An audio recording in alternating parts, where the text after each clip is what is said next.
Chris, I'm getting something about my audio. We got zooming in. Just Kevin and Gary.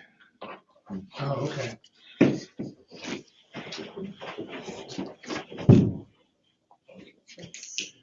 She's got an issue with It audio. says it's recording. Let's hope the best.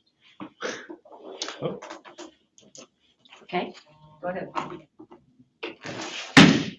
Welcome. I call the meeting of the City of Philomath Budget Committee to order. First order of business is roll call.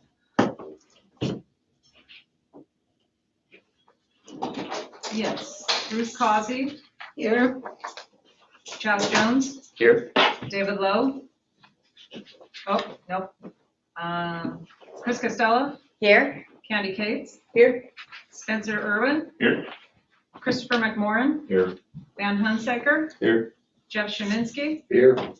I have to get Matt Lehman a Zoom link, and then we will get him on here.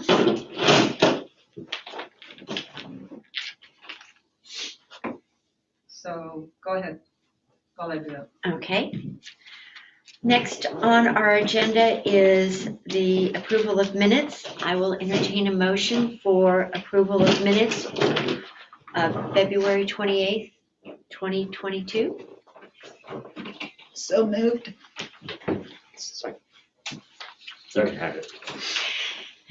It has been moved and seconded for the approval of the February 28th, 2022 minutes. Is there any discussion? No, but can I at least acknowledge that I'm here? Missed me on the roll Oh, call. I'm sorry. I'm sorry I missed you. I Sorry. apologize. Catherine Bisco. Yes, here, thank you. Still working on Matt Lehman. Welcome, Catherine. Thank you. Okay. Any comments, questions, February 28th meeting? If not, by a show of hands, please signify that you would agree with the approval of the February 28th, 2022 minutes.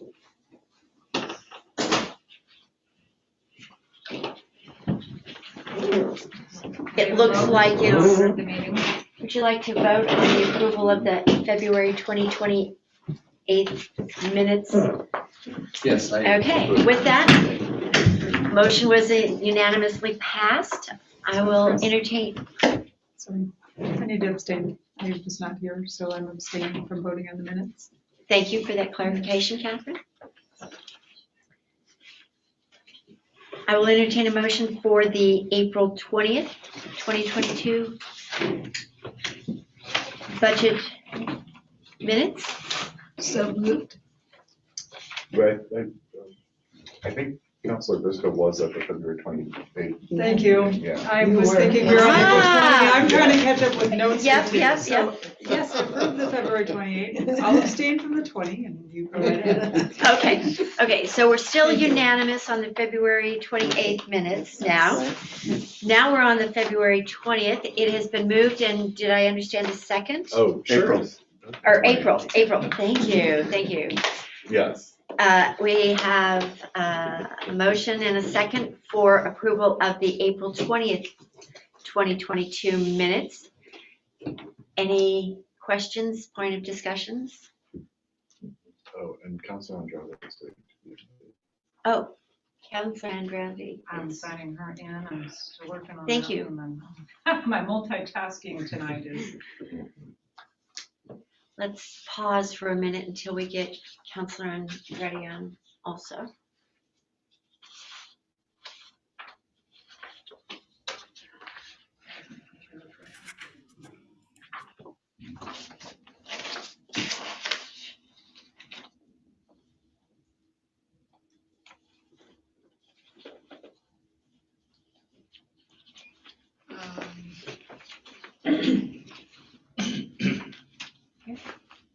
She is Is she on? She should be good. Okay. No one test her audio. Pardon? Might want to test her audio. Yes. Counselor Andretti, are you present? Sorry, I'm trying to get my headphones working. Okay. So we had a hand vote for everyone present in the council chambers. Did we need to get anybody from online that was supposed to vote? Matt Lehman? Matt, go ahead. The minutes can be approved even though I don't have him in the room now. Okay. So any questions on the April 20th, 2022 minutes discussion? If not, we will have a vote, again signifying by raising your hand. All in favor, raise your hand with not aye. Aye. You can say I to keep all mine. Okay, now we can see you. And we're voting on the April 20th, 2022 minutes, signifying by raising our hand. Okay, looks like that is unanimous. Moving on in the agenda, the next is City Treasurer. Mike, if you, I believe, will be responding to questions that were compiled from the first meeting and any that were sent in. Yeah. One thing though, I want to make sure we've got a quorum. How many counselors we got? I haven't met everybody yet. I know you, and Catherine.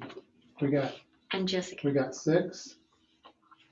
1, 2, 3, Council 4, Lehman's not here. 5. Oh, that's right. Lynn. Councilor Nielsen. Councilor Yeah. And Nielsen.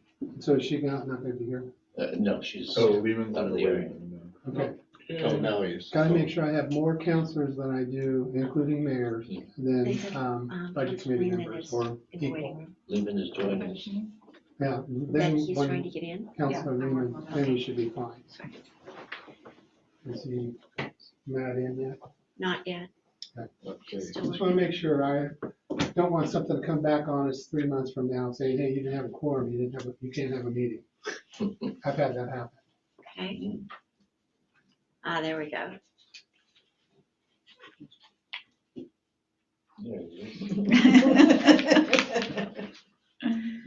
Okay, so I think we've now got everyone. Good. Okay, all right, this particular meeting, we're gonna be going over what we discussed last time, plus all the extra, questions that came in. I don't know how y'all would like to proceed, go question by question. Normally that's what we do, and then go from there afterwards. So I'm gonna just start at the top with my particular thing that I promised to the committee. It's the state shared spreadsheet. I gave everybody a copy of it, and then I gave you the link to the state, the LOC website that had the state shared revenues. So you can see how it was all calculated. And as I discussed in the meeting last, I've got all this tied into my spreadsheets that have these numbers in it. So I don't know if there's any further questions on this one. If you'd like to talk more about it, or if there's just more of here's information for you. No motion is needed. Now, one thing that we're gonna have to do is, right now I have a budget that is, I can't remember what I call it. It's going blank, mine's going blank today. They're working on bank recs all day. I have a proposed budget. Once we go through all this, if there's any motions or anything that needs to be changed, it has to be done by motion and approved by everybody. And then I can put it in. If there's any changes where we reduce something, we've got to reduce something else. Normally what we do is take it from contingency, because right now, beginning fund balance or any fund balance for next year is set, unless we want to talk further about it. So Anyway, so I'm just gonna take off so you can just kind of know where we stand. One of the questions that we were at. Oh, Ruth? I just wanted to ask if you could just speak generally to the sources of the shared revenue and the stability. I can see it's liquor, cigarette, marijuana on highway and Yeah, the cigarette taxes is the one that trend has been trending down over the years, as of course. Liquor tax has been going up. All right, the sources, okay, that's really involved, a little involved. That's why I shared the spreadsheet or the link, so you can read up on it. Highway trust, that's from the gas tax. The highway trust dollars, those are gas tax dollars, the fuel tax. 30 cents, what is it now? It's 38 cents per gallon. And we get a percentage of that. Everything's based on per capita. That's our population divided by our income, I believe, top of my head. Yeah, that's how we work it out. And then the liquor, that is figured on, that's kind of involved. If you've got the link, they talk about how it's derived. It's based on barrels of malt beverage and cider, and then they've got wine and with greater than 14% alcohol, and there's just different rates on that. So it's those liquor has been increasing, it really increased during COVID, and so go figure. and what about the general shared revenues? The general shared revenue is a percentage of the liquor revenue. 64% of that is what we get. And so yeah, you basically take that number and multiply it times 64%, I think that's what it was, and that's where you get your number. Okay. Sometimes they do some strange calculations up there, and they don't quite match. Usually it goes upwards. Then the marijuana tax, the city of Philomath has no dispensers, so we are basically living off the state share, which is, I don't quite understand it at the moment, because they keep changing the parameters. It's based on the sales, the general sales of everything, and we get 75%, and it's broken down further by 25%. That one's pretty steady also. Cigarette tax, like I alluded to earlier, that is the only one that's dropping. The tax rate is going up continuously, but nobody's smoking anymore, so it's gone from $1.31 a pack back in 2014 to present of $3.33. That's how much they charge on the packs. That's the tax rate. Then we get a percentage of it based on our per capita. And yeah. And then the final one is like the highway gas tax. I went through that already. That's pretty much it. And then what I do is I calculate it out and tie that into my spreadsheet. For the road tax, the highway gas tax, we have a policy of 99% going to the street roads, the street fund. 1% goes to bicycle and path, which is in the 41, 43 fund. So that's the state share. Councilor Causey, does that answer your question? Yes, thank you very much. Okay. All right, the next question. Any more questions on the state share? Okay. The next one, you wanted to know what plan action fees were, what they were for. I had Ruth put together a little note there on what it is. Ruth, you want to do a quick synopsis? Throw you out there to talk. Planning action fees are basically just anything that are received for planning actions. They include everything from annexations to subdivisions to lot line adjustments.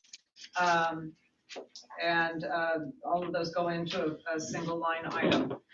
They are reviewed periodically. Our intent on our planning action fees is for them to cover costs. That includes the costs of everything from envelopes to stuffing the envelopes with notices to the planner's time to review applications and the city manager's involvement in them.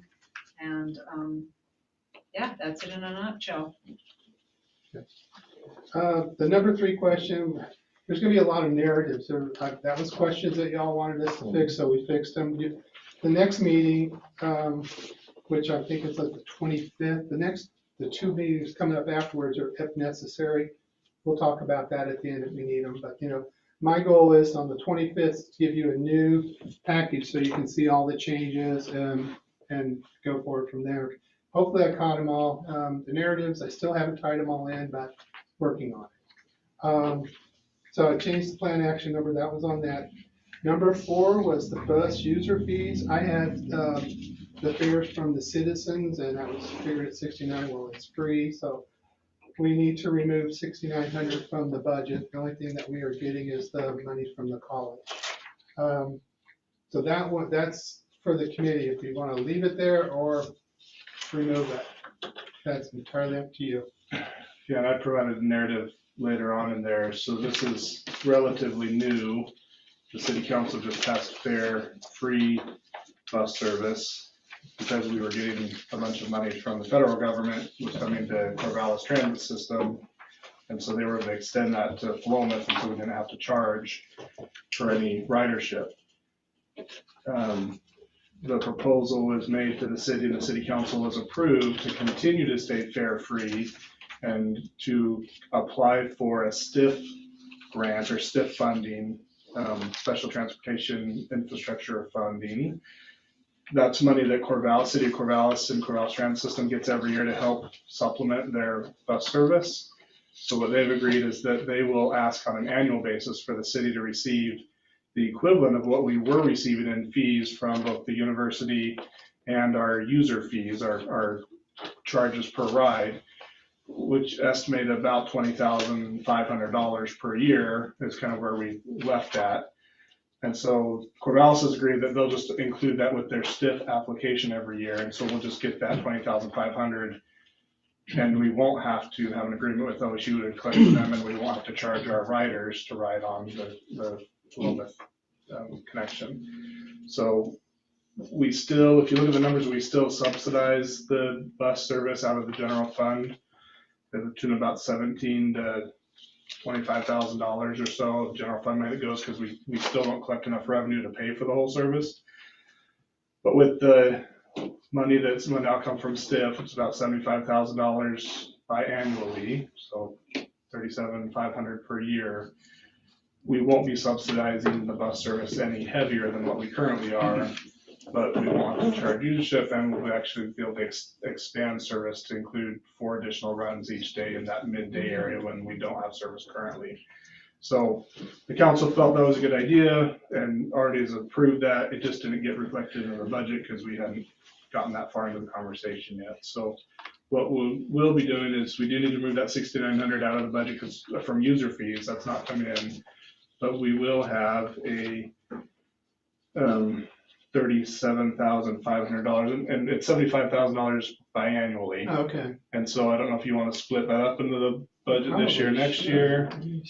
So that was kind of my proposal. So we may not need to do that. Ben, you I have a think question? this year it's listed at 20, I've got to build 20,500 for next year, 37.5.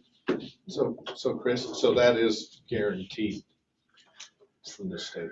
it's pretty much guaranteed. I mean, it's federal transportation dollars that come down to the states and then get allocated out. The memo from Jim at Corvallis Transit was that the first thing that they fund are these reoccurring requests. And then if there's special requests, like we need a new transit stop or a new bus stop or something like that, those additional ones, those are the ones that get scrutinized each year on whether there's additional funds or not. But pretty much once we get into this normal cycle, this is the normal amount of money that the city needs every year, then it's pretty much a gimme until, federal transportation funds get cut, which they've been increasing, not decreasing. Thank you. Other questions? So we're looking for a motion then? Pardon? Looking for a motion? No, One You're second. not looking for a motion? Yeah, not that I'm aware of. really, when I make the change to what Chris brought up, 37 divided by 2 comes up to 18, say almost 19,000, and the budget is 20,500. If y'all want to move it from 1,500, it's up to you. That to me is really close. I wouldn't worry about it. But isn't the line item bus user fee? Yes, it's, So you wouldn't be getting that. we won't be getting that, but you know, it'll be compensated. Something else will cover it. Right. If you really want to do straight on accounting, we can do it. I'm good with that, but you know, when a budget is a plan, something could change. We could get more money, and then we have to make an adjustment down the road, and we have to bring it to council. At this one, I wouldn't do it. I would just leave it alone and just say, hey, we'll see what happens during the year, and if it doesn't happen, we fix it. So you just leave it that way, but you change the narrative to reflect how that's. Yeah, I would change the narrative with Chris, this narrative that he came up, he just alluded to. I would use that. But if you know you're not gonna get $6,900 for that line item, why would you even leave it there? Well, it's part of the line. It's a different line item. This is what I'm hearing. Or you can use the same line item for the state money. No. I'll make a motion that we remove $6,900 from the budget for bus user fees. Do you want to include another motion or addition with the motion for adding the line item for the funding that anticipated or It not? hasn't even been proposed yet.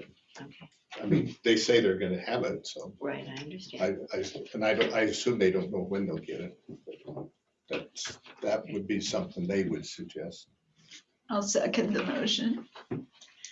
It's been moved and seconded to remove the 6,900 line item of best user fees for Philomath only.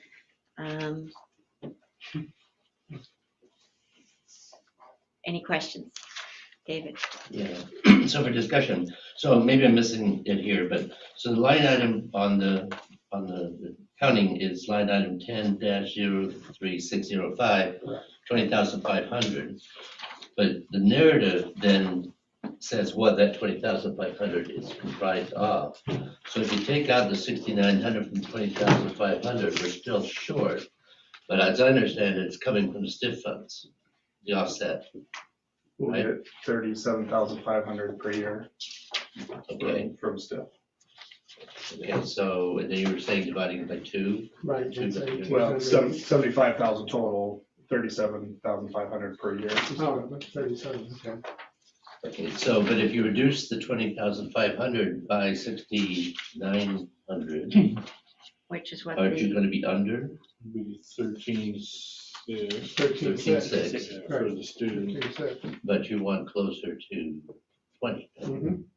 We don't need to. I mean, we're gonna get what we're gonna get. It's like Chris said, the 13 is what we're gonna get from OSU. This is Right, for the OSUs. This other money he's talking about, that's gonna come in, I would think, in another line item.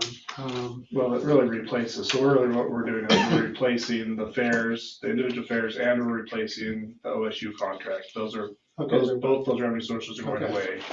And we're adding a new revenue source, which is gonna be STIF And that funding, would- and that'll be 37,500 each year. and I Okay. would put it right there. do we have any idea when we will know whether we actually get the 37.5? It's already been approved for this year.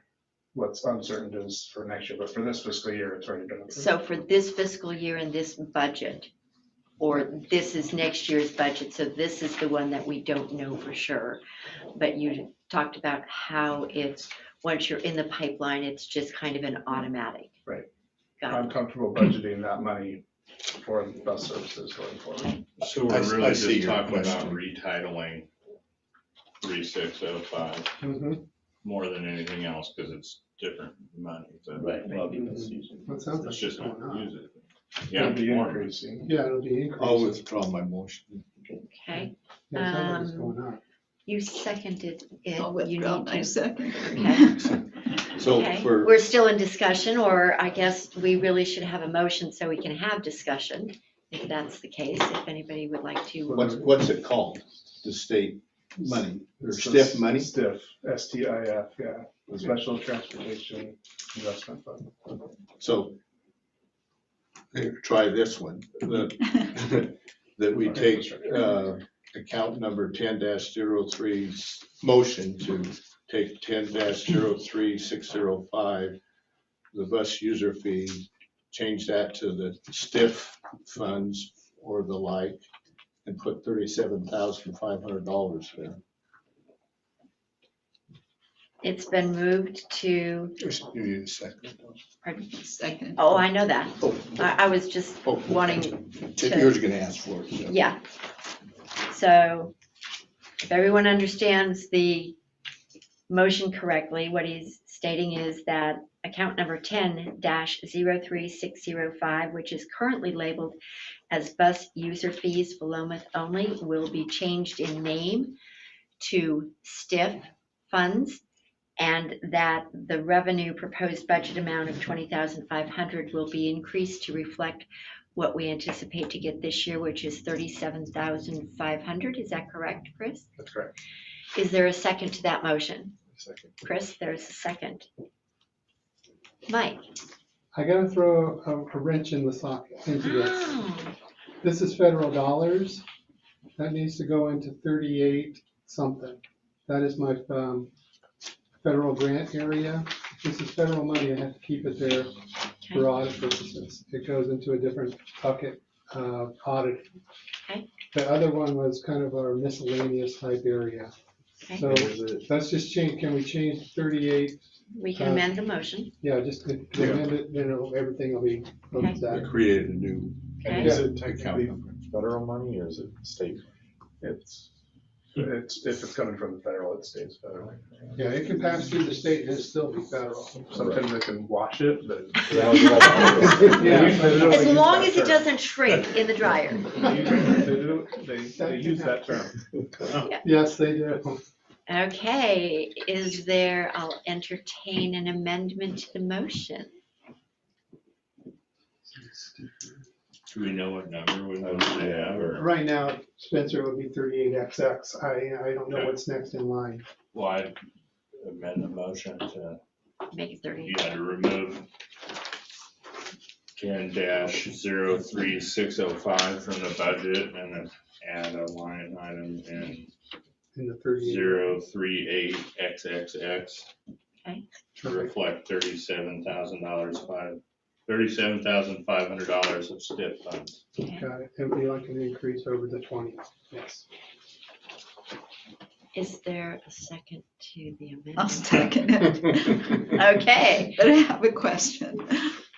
Since our budget reflects prior years as well, shouldn't these two items remain until those years have expired? The other data will remain, yes. The prior year data until it rolls off. I have to report or present to the budget committee 2 prior years. And so as they roll off, it'll go, Okay. right, so the history will stay there. Thanks for that point of clarification. Should we reflect the proposed the same way with the 37?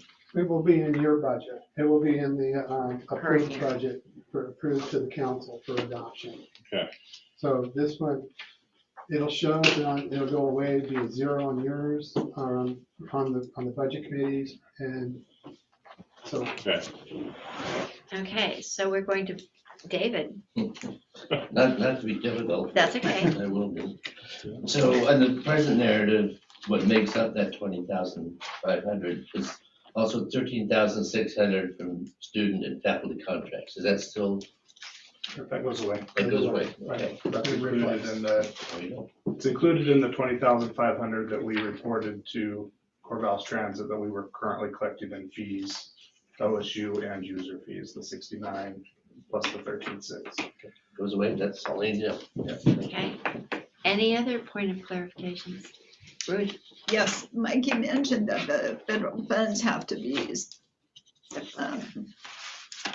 stated under a 38, a number 38. Is that in the same general fund or is that where is that? Same general fund, yes. Same general fund, yes. Thank you. Other questions? One last little thing. The offset will go into contingency because we're increasing the budget by 17,000, so the offset will go. Just so y'all know, every time we make a change, I've got to have an offset somewhere. So we're increasing the revenue, so I'm going to increase the contingency.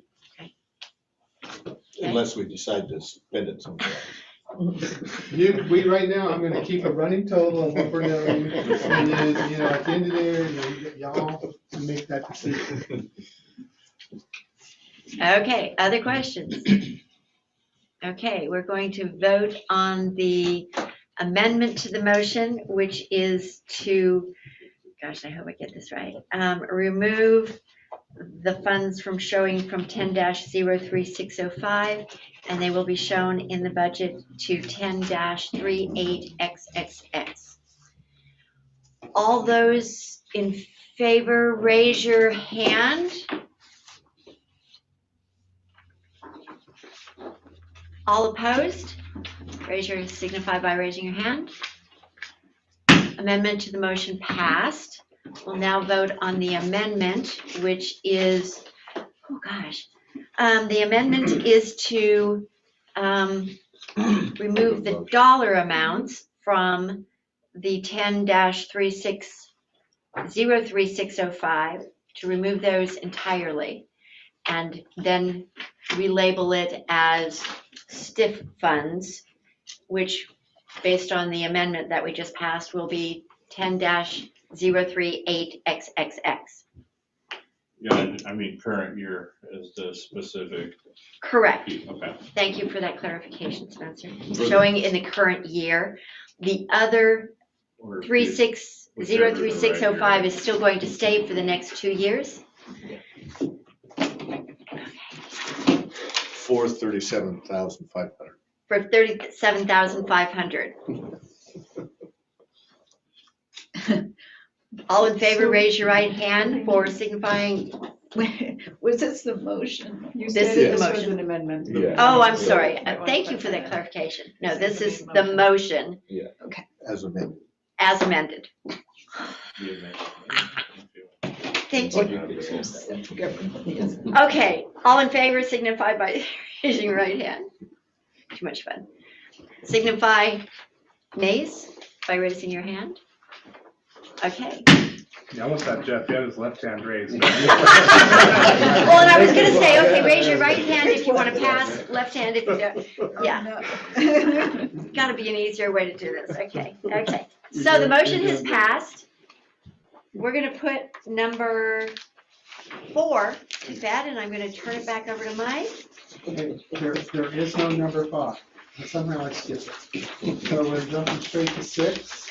That's a narrative issue where Councilor Calvi caught this, or one of the budget committee members caught the nuanced difference between personal services and personal services, the category. So I've gone through and I've fixed that throughout the budget. So a lot of these are narrative questions. Number 7 was building and grounds parks. The narrative was missing the GIS position. I've corrected that.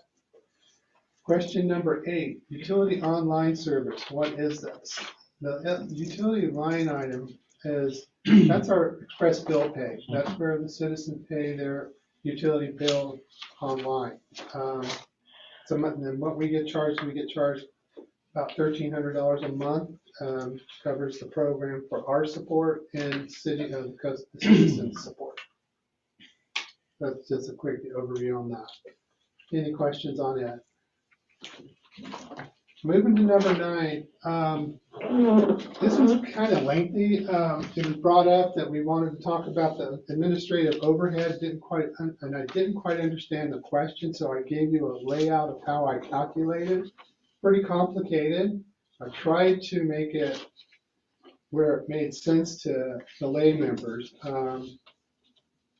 It's still kind of, I have to look at it every time for a bit to figure out, okay, where am I and what do I have to do?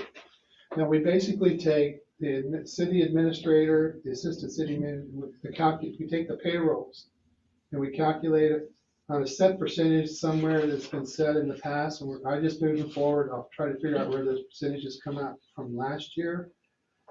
So we allocate that to the general fund. But we don't charge the general fund. We're just covered by the general fund. The main charges go out to street, water, sewer, and urban renewal funds. Do you want me to go through it? Okay, because I'm going to Unless somebody wants to go I gave line by this for line? somebody, if they really want to look at it, come back and ask me questions. I can tell you, the general fund is covered by property taxes, and the general fund pays of the 900, almost $1 million. General fund pays 453 of that, and public works funds and the urban renewal, they pay 536,000 of that. So it's it's a wash. So in all my years of doing this, this is like an internal service. We don't, we just don't charge it to that, to the general fund. We just live there, just like anybody else. We're support.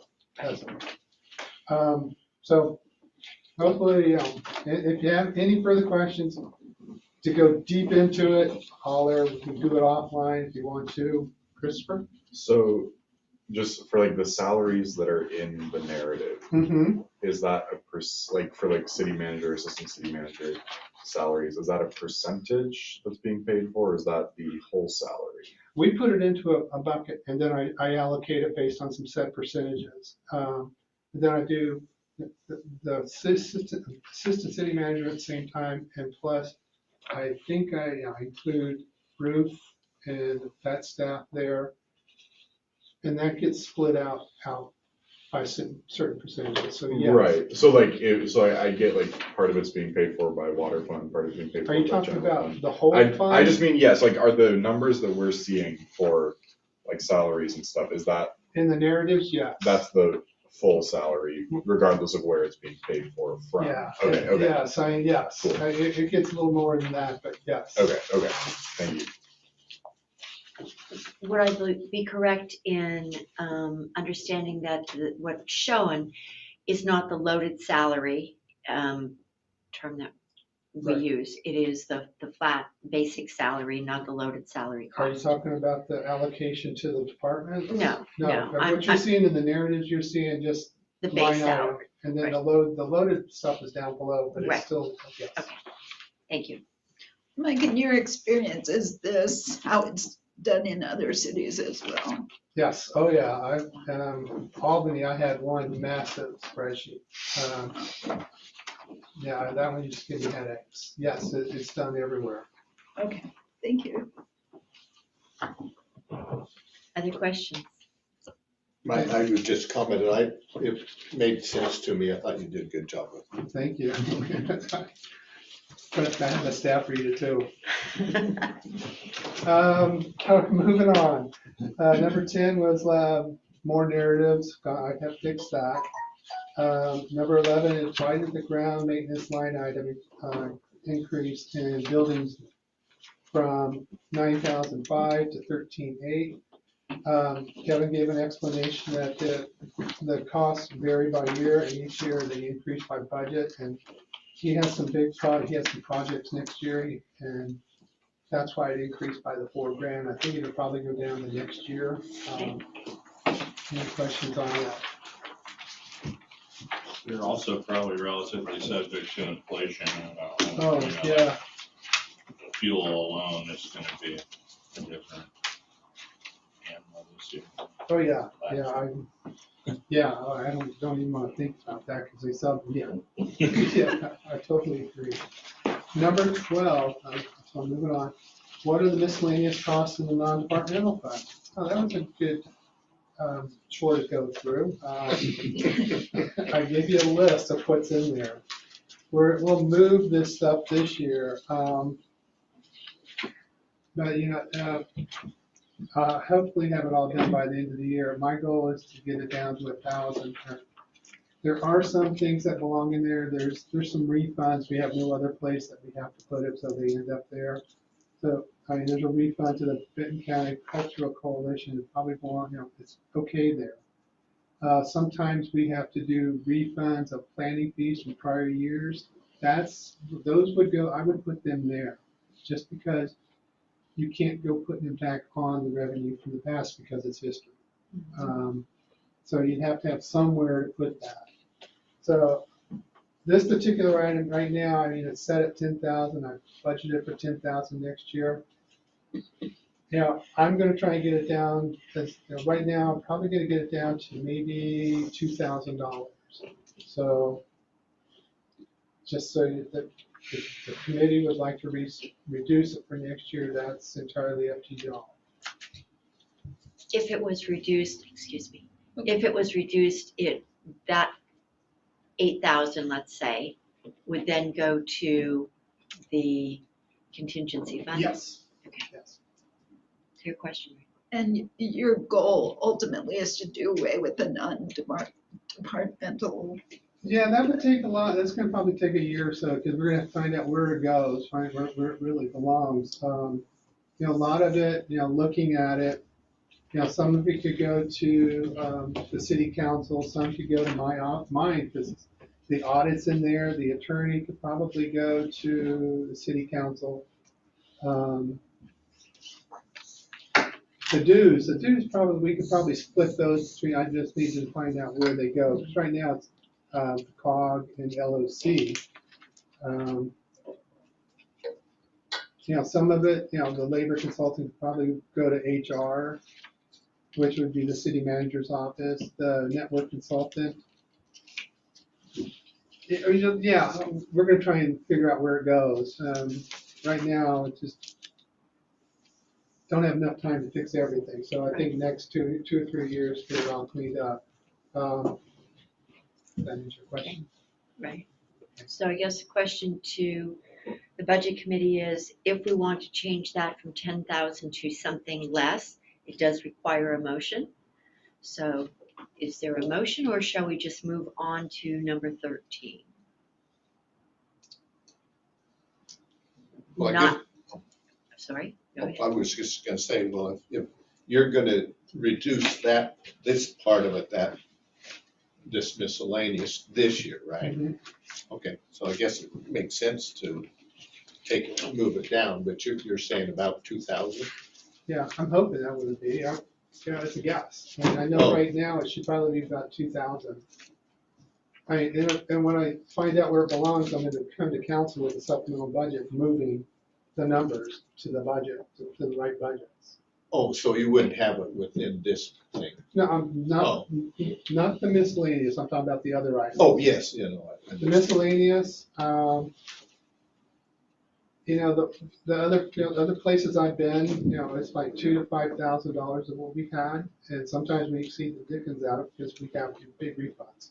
So it's not, if it's not, it's entirely up to y'all. I mean, if I have an overage, I come to council during the year and say, okay, we're over budget. This is why. We move it from contingency or whatever. I would be comfortable leaving it. Mhm. Where you don't know for sure how Yeah, much. just don't know at this moment. Yeah, Right. let it ride for now. Okay. I'm hearing a consensus on that, so I guess move to 13. Okay, 13 kind of works hand in hand with it. It has to do with the dues are split between the Council of Governments and League of Oregon City. I think that'll just follow with number 13 or number 12, if everybody's comfortable with that. Then Councilor Andretti would like 50,000 for another 50,000. Sorry. Whoa. For the LOC POC. I heard that. Yeah. And so if we were to do that, can we just take 50 out of contingency? Yeah, you know, 5. that's exact, or you take it from somewhere, I mean, Okay, it's 50. Take it out of that miscellaneous. you know. Well, 'cause didn't we just then add, like- You could do that. Didn't we just add like 17,000 to contingency with You the add bus? Right. 16,005 right now. Right, So I feel like, right. We take so it from take a little there. crumb back. It will take a It will motion. take a motion. Sorry. Okay, Christopher. I move that we include $50 for the LOC POC caucus in the dues line item of the city council budget, and we take that $50 from the contingency. Okay, A second. actually, we've got a second from Councilor Undred. So it's been moved and seconded to take $50 or to add $50 to the budget for the LOC POC caucus and take that out of contingency. Further discussion? If there's no further discussion, please signify by saying aye if you're in agreement with it. Aye. Any opposed? Looks like another unanimous decision there. Thank you, folks. And then just, do we still want to make a motion about number 13? You don't need to. No. Okay. It's just following 12. Okay, I They got kind of you. work hand in hand, so. Okay. So moving on to 15. 15? Okay, there was a question, what do the transfers of 13,000, oh my goodness. Been a long day, y'all. Long A day. little different, but. Yeah, 1 million, let's try 1 million now. There's the transfer of 1,379,000, what it consists of. Off the top, the 1,078,000, that's part of the ARPA monies. And the other 179 is above in the it's in the city council. That's for the social service thing. The $301,000 are laid out in the capital projects. I gave you the line items, I'll run through them really quick. They're found on page 77. And they're basically, it's everything that's transferred from general fund. It says gen fund. You got admin equipment. I haven't changed that from CM to admin car yet. So you got finance equipment, court equipment. So basically the $300,000 consists of all those items between there. Is there any questions on that?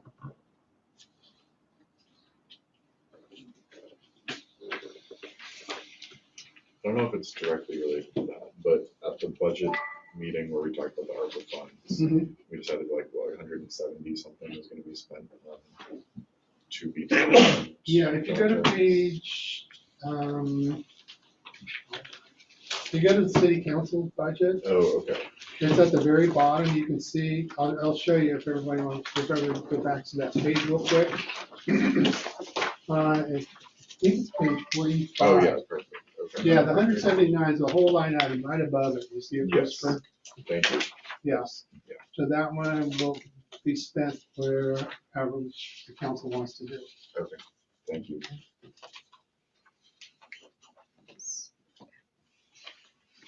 Ready? I think. Okay, number 16, what does the city contract refinement consist of? Chelsea put together a whole list of items that they provide for us. Chris, you want to run through it real quick? And you're probably more familiar than I am. If anybody wants me to, I will. Yeah. I think, because wasn't the main question about like security?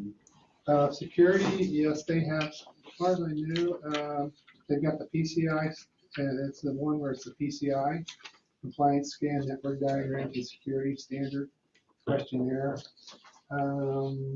They've got disaster recovery strategies, data security measures. It's the latter, it's towards the bottom, Christopher. I think there was a question about email security. They do training for staff on that. We probably need to extend that out to council members and, others that have got city email accounts to make sure that there's a fairly regular training, at least annual, on, what things to watch for. I know they send out kind of general notices to folks. And we'll get those even from the FBI or the sheriff's department if they see an uptick in fraud, or specific fraud that a lot of people are falling subject to, they'll send notices out as well. But it is part of their agreement to kind of keep staff up to date, and anybody's got those emails on phishing scams. David? So I guess my question would be, have we ever considered or will we have an actual testing of all these systems? So for instance, looking at trying to break into our system, get beyond our firewall, undermine it, try to do some sort of exploits where you kind of work through people to get passwords and codes and get into the system. We talked about that. We talked about that. Feynman's just gone through a transition. They were actually just purchased by another larger regional, kind of national company. And so a lot of discussions that we had about future plans have been put on hold. Our big project we're going through is getting a new phone system installed, and that's been quite a lift to try to do that during their transition. And so they're trying to get their new people that are coming on board to get that done. So some things have taken a little bit of a backseat as they're transitioning. We've agreed to a 6-month extension of the Feynman contract with this new group to see how they do. And we may be going back out with another RP. We're not quite sure. We're gonna see what the next 6 months looks like. So I don't foresee in this period that'd be something we would wanna do, but it is something that with a new RFP, or if we end up extending or entering a new contract after the 6-month period, that'd be high on the list to get done. Yeah, because, federal government's putting out more warnings about hackers and Russian, other folks trying to break in and disrupt our services, and breaking into municipal networks who would not be a good thing. Yeah, and I can't speak on the tech side, but there are advantages going with somebody like a Feynman group, or, this group that's acquired them. They're such a size and they have such a large number of customers that they're providing IT for. It's obviously in their best interest to be top of the line, front of the line on security. So, as opposed to having our own employee that we were kind of 100% reliant on whatever things that they could put in place to protect us, we've got a lot of expertise back in our systems up at this point. So there's some maturity there, but we need to run a test. Tested. Counselor, Can you tell us who the national provider is? I should be able to. I don't remember the name off the top of my head, sorry. Thank you. They're gonna be mad at me that I didn't just blast their name out for them, but I will just mention that this exact topic was brought up at the Fort Cascade West Council of Governments budget meeting.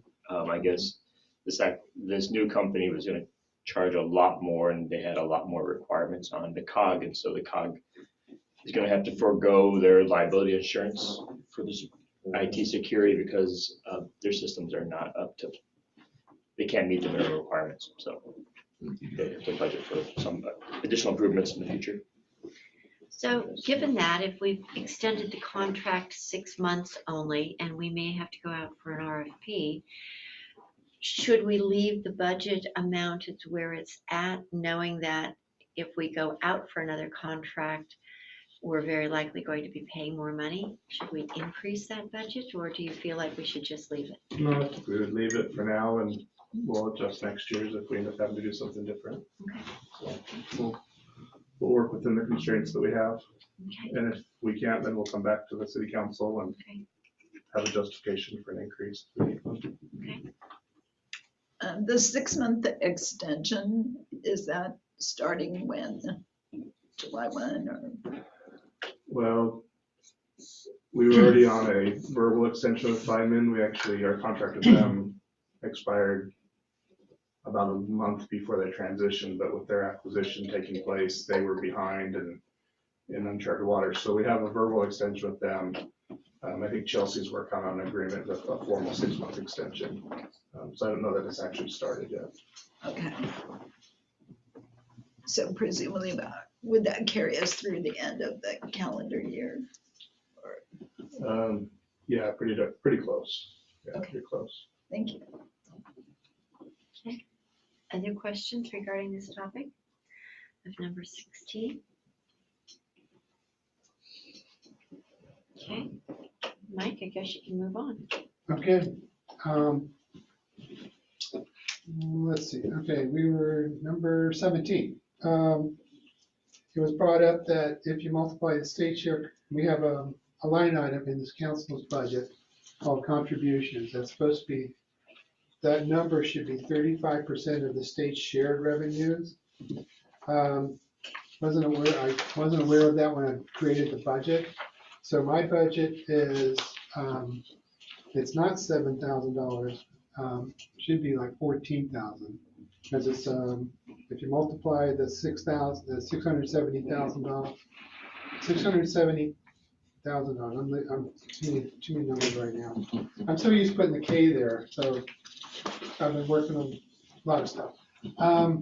So the 67,000, multiply that by 35, it should be 36,000. My budget is 22,550, so we're short of the requirement by $14,000. So should we increase that? That's up to the council or the budget committee, I think. Or is this a budget council thing? The council direction is the 35%, so we really should increase it.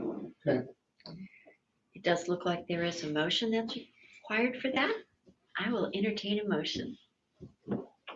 I'll make a motion that we increase the contribution line item from $22,550 to $36,811.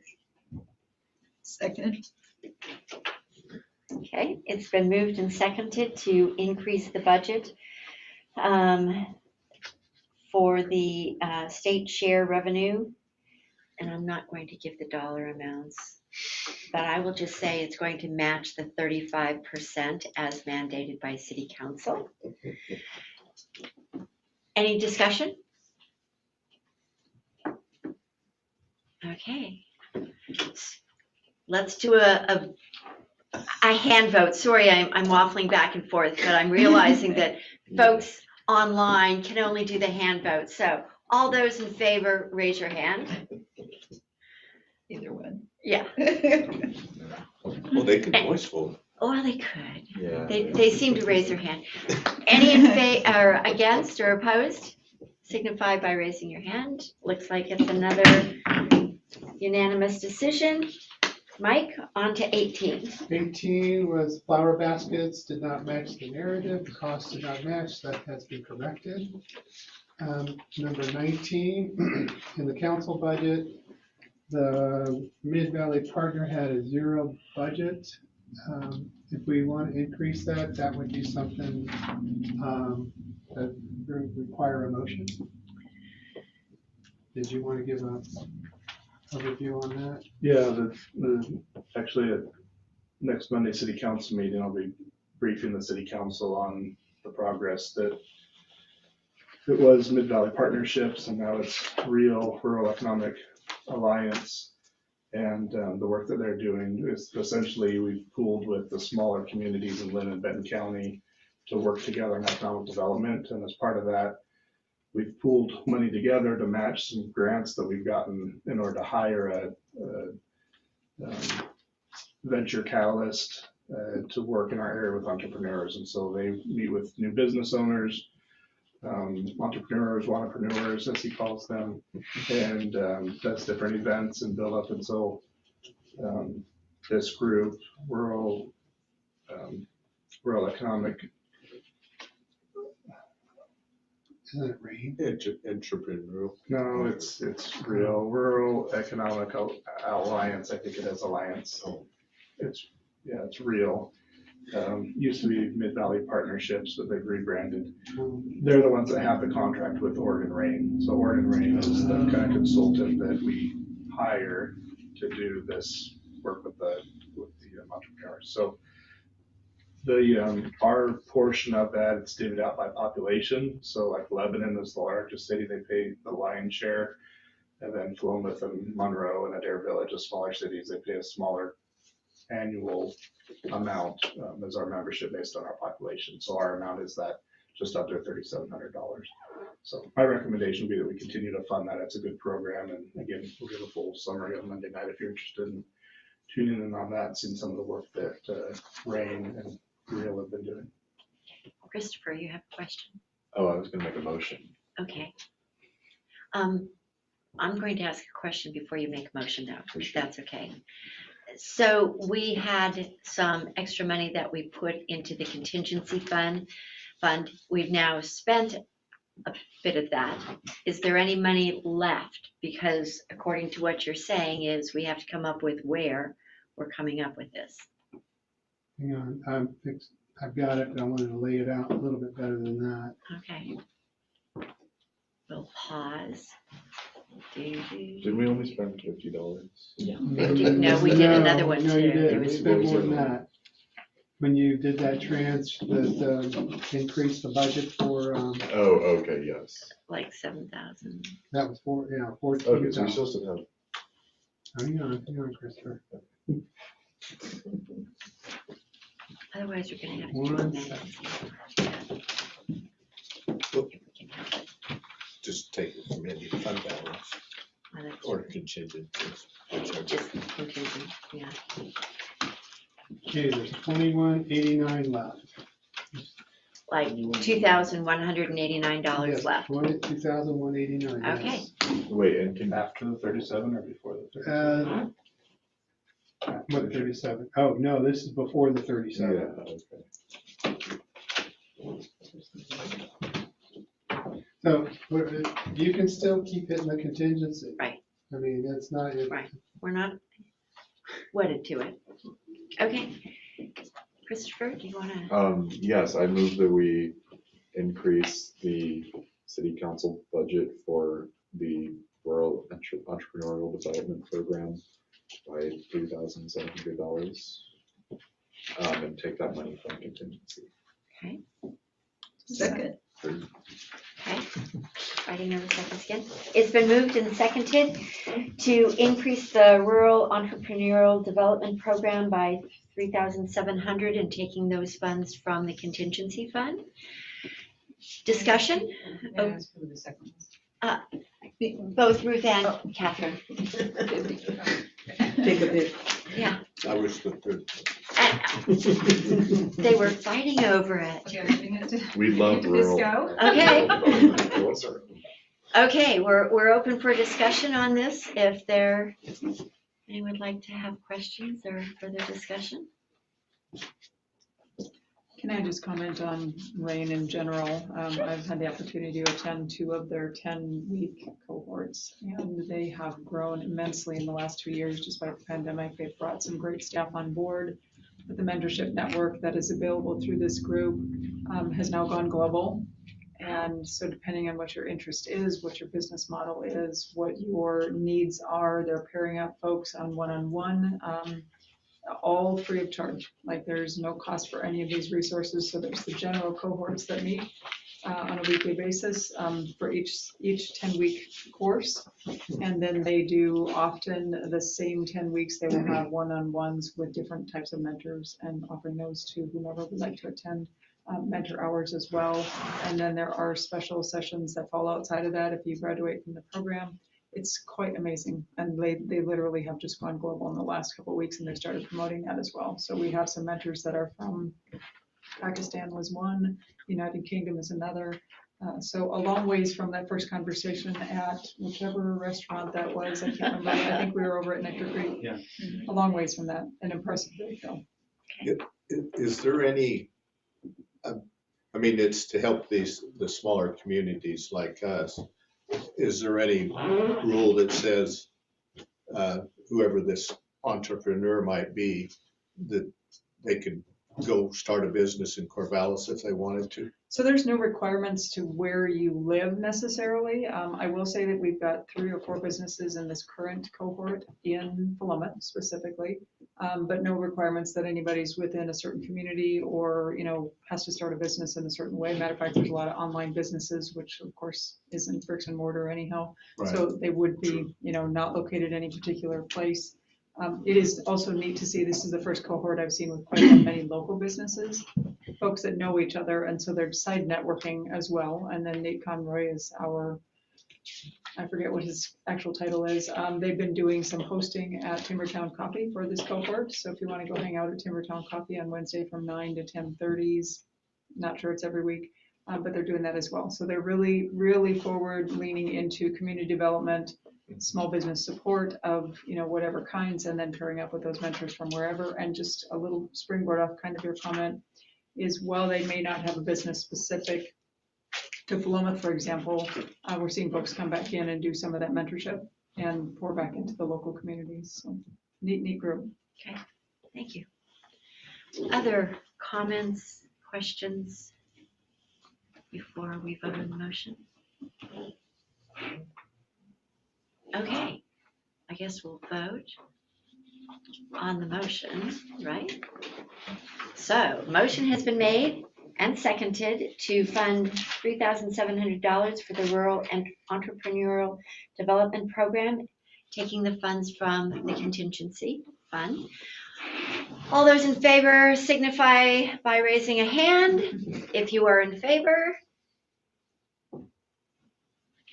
If there is anyone opposed, please now signify by raising your hand. Looks like another unanimous. Pass. Thank you. I am wondering about a break or an hour into it. I think last time I was told about an hour.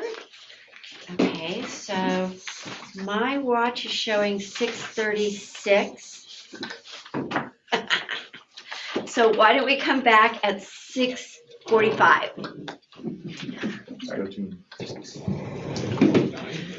Yeah, whole nine.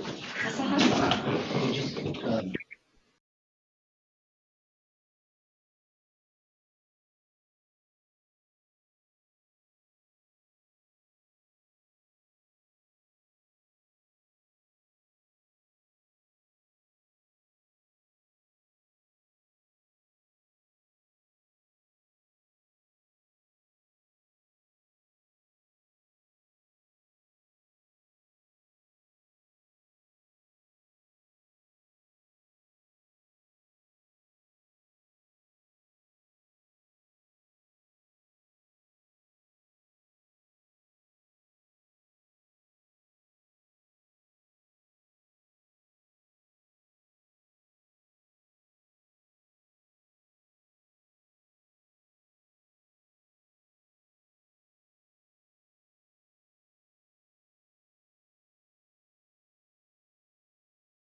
Okay, we reconvene the budget meeting at 6:45. We'll wait just a minute, see if we've got Counselor Andretti, but we were waiting for, is he trying to Matt come is in? still muted. Okay, well, we will continue on. There he is. Perfect. Okay, Come back. You'll find this. Treasurer Mike, Are you ready? we are ready. Okay. Number 20, Budget Committee asked the staff to provide a bus funds to sustainability, and Mr. Chris put together a very good report on it. So I'll let him run through it real quick if he'd like. It's kind of what we talked about already, so no real changes there. We'll have to answer any questions on it. Mentioned the Statewide Transportation Improvement Fund, that's the SIF funding I talked about, and again, we kind of already talked about this earlier in the meeting. Any questions on how the bus is being funded currently? So will this actually then in the full term save us money because it's 75,000 biennium as opposed to 20,000 a year? No, because we're expanding services as great. well. Okay. So we're adding those 4 additional runs. Okay, cool. And so the intent of the $75,000 as opposed to 30 or 40 Yeah, was to be able to expand those runs and have the city not go into any more. Yeah. Or have to subsidize it any more than what we currently are. Cool. And when are those additional runs starting? They'll start in, I believe, September. The increase in membership, will that ever translate into the ability to request more money, STIF funds, to perhaps increase even more routes or do something in that because of increased ridership? Maybe, we'd probably look more at our increased expenses would be what we would look to if our costs went up significantly, or if we wanted to subsidize the bus less with the general fund, then we could increase that ask, but at this point, it's the 75, but I could see that number changing. That does include the new routes. It also includes a little bit of extra money for we could ask for additional funds for other capital projects, as I mentioned, like a new bus stop or those types of things. We have money in this year's budget to purchase some bus shelters, which we're looking to do before the end of this fiscal year still. So those types of things will be available, but that 75,000, that's a new number, so we probably don't want to push it too hard too quickly. Yeah. But eventually, as our expenses go up, as expenses do, then yeah, we would look for additional funds. Okay, thank you. Other questions in regards to number 20? Okay, moving on to 21. 21,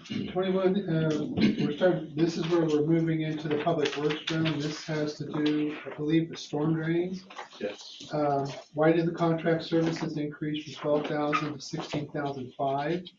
The city's maintaining more detention ponds now, and so they need to bring on a contracted temporary employee and do pond maintenance over the years, repairs and maintenance.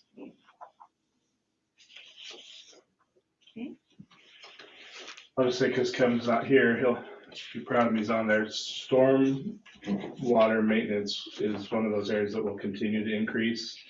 We're gonna see some more substantial increase over the next very few years, like 1 to 3 years, as the state has brought on more and more regulations on pre-treatment of stormwater prior to entering the streams and the rivers, which is a good thing, just it costs a lot of money. So all those additional facilities that we require to go in, when those turn public, we end up having to maintain those. And so stormwater is going to become more similar to water lines and sewer lines than what it has traditionally been, right? So I'm not surprised at this increase on contracted services, and I'm not surprised at the overall increase in this budget, and I anticipate it will continue to go up. We do collect a user fee every month from homeowners. We collect a storm drain fee. We'll be looking at other revenue sources in the near future to offset some of these costs. Mostly that's going to be hopefully from the developments as the developments come in. But again, it's an area that I'm keeping a close eye on. I know Kevin's looking at closely as well. Questions? His name's up there. He's there. I'm just speaking for him. You're welcome, Kevin. Any other questions on number 21? Moving on to 22. 22, as a general question for Public Works, are they fully staffed? According to the director, no, they're not. They currently have one opening on the maintenance crew and they're beginning interviews this month. So that's the answer I got there. Good to go? Okay. 23, the library transfer to the land, building, and equipment fund has declined over the last 3 years. Why? Now, looking at the reserve, it's grown over the years. The transfer has been decreasing in relationship.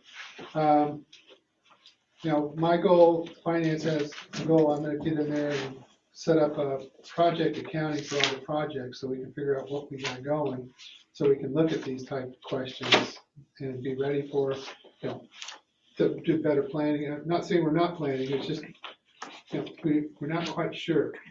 So, that's what's happened with that one.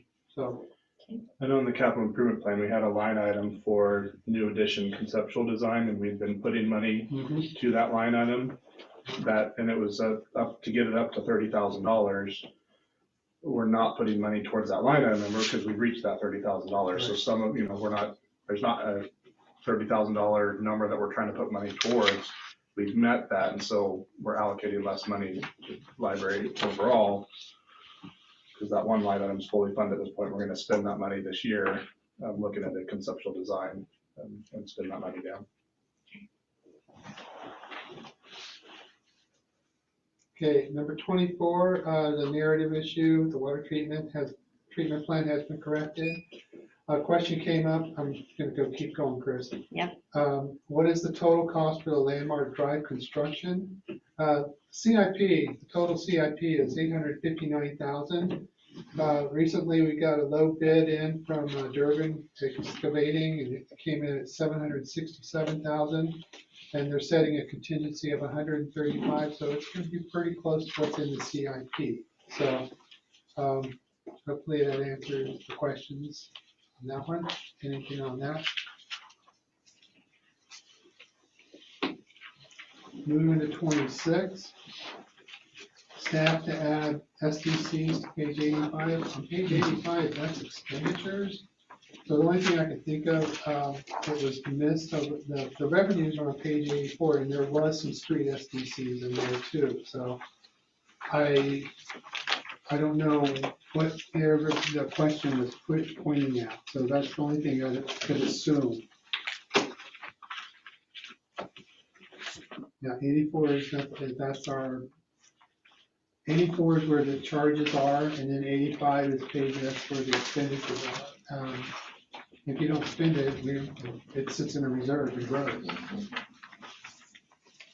And if somebody can remember their question, I can try and answer it.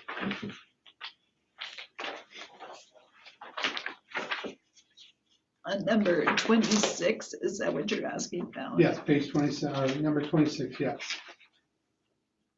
Because I think the question was that there was no street SDC entry. On page 85? Correct. Okay. As far as I know, there was no project, and if there was, we need to fix that.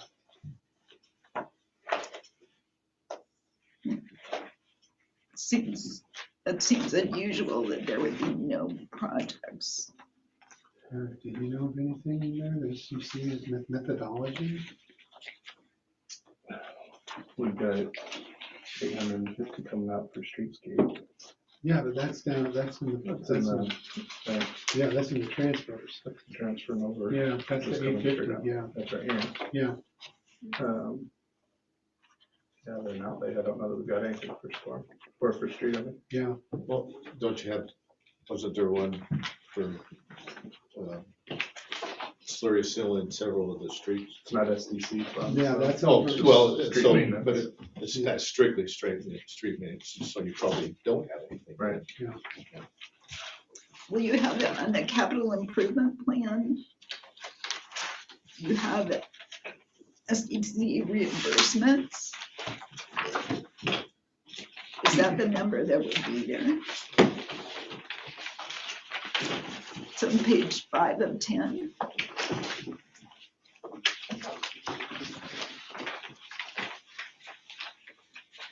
What are you looking at? 853, 964.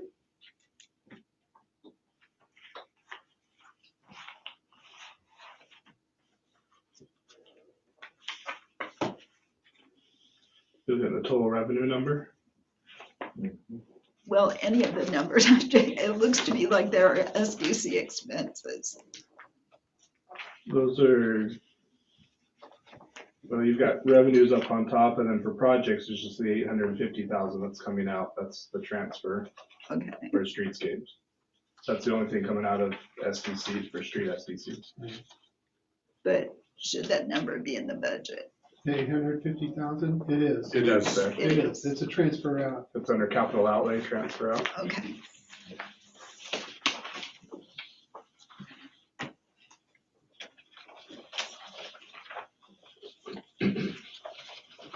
Thank you. Okay, no worries. So moving on. I'm just gonna say, it's kind of a nice problem to have so many projects going on that I gotta like think through, like, okay, what projects do we have? I have to think through them a little bit. So busy time of year right now. Busy season in Philomath.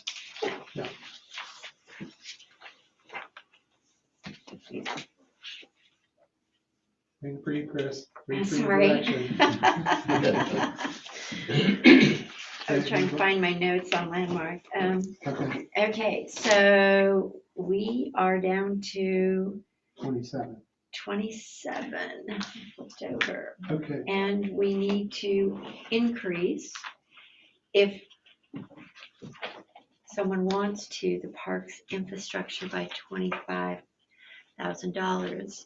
Is there, I'll entertain a right. motion. The reconciliation, I found that I forgot to do that transfer. I mean, the budget's there, but the money's not. So I need to move the money out of SDCs or wherever it was supposed to come out of. I think it's parks SDC.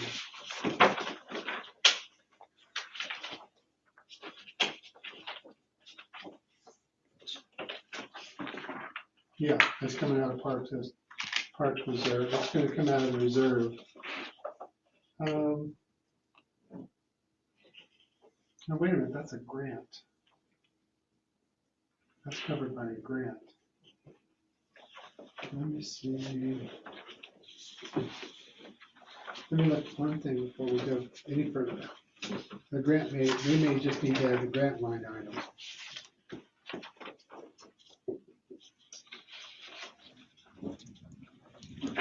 Yeah, I don't have a grant line item. That's where the 25,000 is being covered by a grant. So I need to add that in. Let's see, make sure I got the expenditures.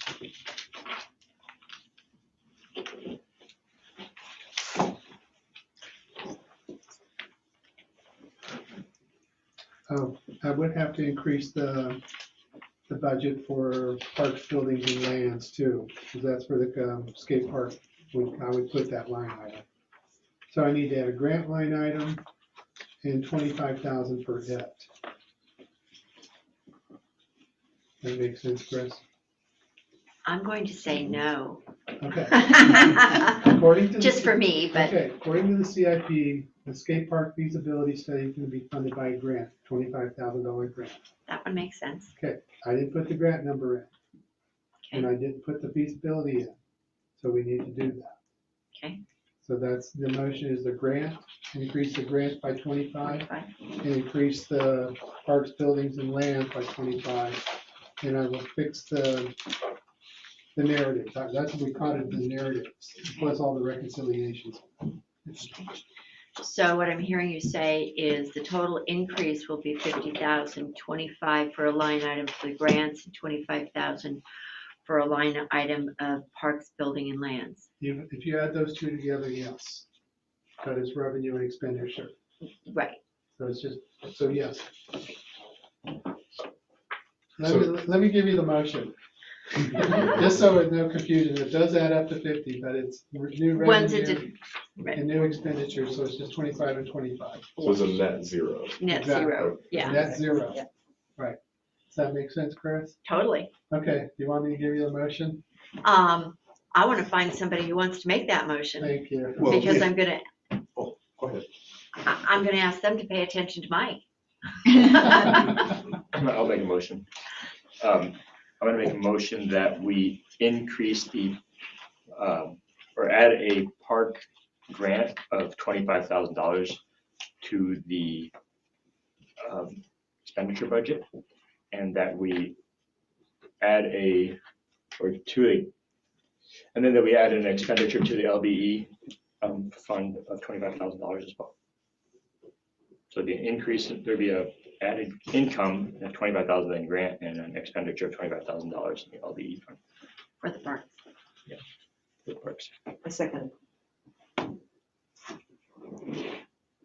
Dan, Well, we are talking about 27, right? correct? Yep. No. Mhm. Okay, so this 14, well, I don't know what it is, because it says 14,896,00. It's amount of the budget, amount of the expenditure budget. The number- So would that have another zero on it to be 14 million? No, there's one too many zeros. Or what? That's what 14,000,007. You know what? I missed one on the 14,000. The 14,896,000. I left a zero off. That's what I was asking. So Okay. it's just another zero? Just another Yeah. zero. Okay, I just wanted to clarify that was, I mean, not that it makes any difference, but And I reconciled the difference, and basically it's SDCs and it's it's the 300,000 from the other funds, because 14,264 is capital projects, the big projects. And then the $300,000 difference is the admin equipment, the vehicles and the like, the funding for it. That's what the difference is. And then I found the 25 and went, whoops. So, Okay, Number 27 has two completely separate issues then, right? We're Right. talking about well, the reconciliation of the capital improvement total and the budget total, but somewhere in that is this $25,000 that we're talking about, right? And you it can seems say like, that, yes. So there's only one thing that needs to be. needs to be done. Which we have a motion and a second for increasing the expenditures by 25,000 and also adding a line item for the 25,000 grant that we will be receiving for the skate park, both of them for budget. The floor is now open for discussion on that motion and second. I'll just add, this is one of those where we'll apply for the grant, and if we don't get the grant, then we won't spend the money because we won't have it, right? So, but we still need to have it in the budget. So if we do get the grant, We can spend it. This will just pass through. Thank you.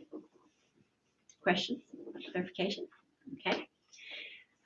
We'll move to voting on the motion of adding an expenditure of 25,000 and adding a increase for the $25,000 that we hope to get for the grant, as Chris mentioned.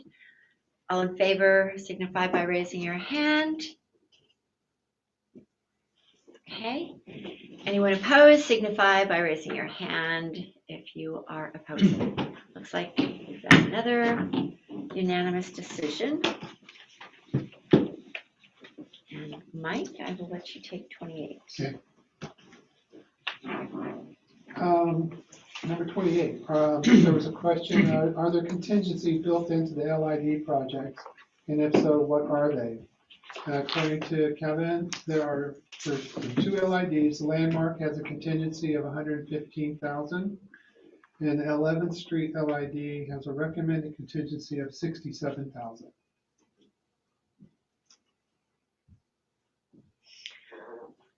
So I have a question reading in the notes. The 11th Street has been recommended to postpone until summer of 23-24. But I'm believing that Landmark is going ahead. Is there a difference as to why one would go ahead and the other would be held back because of rising costs? 11th Street, they're looking at formation. Both of these have local improvement districts associated with them. The Landmark Drive local improvement district has already been approved by the city council, and so it was able to go forward, go to bid. We've not been able to come to agreement on the local improvement district on 11th Street. Okay. And at this point in the game, the engineers said that we won't be able to get supplies this summer, primarily the pipe. We wouldn't be able to get ordered to get done this summer. So the council is still looking at considering the local improvement district and what that would look like. Okay. But there's not the pressure of trying to get it done this summer. Okay. Thank you for that update. Other questions in regards to number 28? Oh, Councillor Matt. Hey, yeah, the reason I asked this question was maybe confusion on my part between the general like $6.8 million that's in the contingency in the budget and the contingencies that are associated with this project, the streetscapes project, the water treatment plant project. It seemed like all those projects already have contingencies built into them. So I was wondering why we needed to have a $6 million contingency line item separate from those projects in the budget.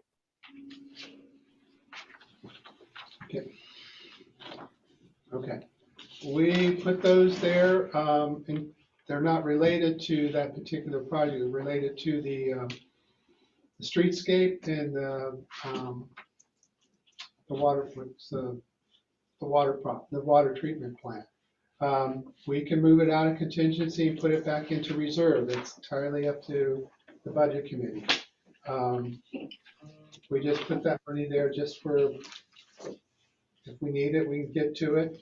Another question leads into another question that was asked. What's the distinction leading into 29? Basically, how can we access contingency and how can we access carry forward?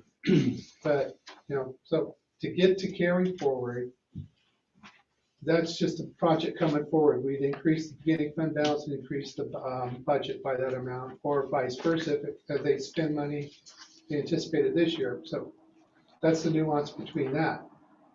If they need to get to contingency, I have to go to council with that. That's a supplemental budget, it's a public hearing. So it's something I still can't get to it no matter what. But if we put it into the unfunded or the unappropriated ending fund balance for the next year, we can only get to that if there's an emergency. And right now, we don't have a contingency in there for anything beyond the project costs. And we know everything's increasing right now. So, I put the whole reserve unappropriated fund into contingency just to get to it, but I can't get to it without council direction. So I think that's where Councilor Lehman was going with that. Why are we doing this? And how, can I get to it? Or if I put it into unfunded beginning fund balance for the next year, we can only touch it in an emergency, and escalating costs is not an emergency. That's part of the. So, Councilor Lehman, is that where these two questions went? Yeah, absolutely. And then I guess the confusion between the broader budget contingency, I'll just call it a capital C contingency, and the smaller C contingencies located within each project.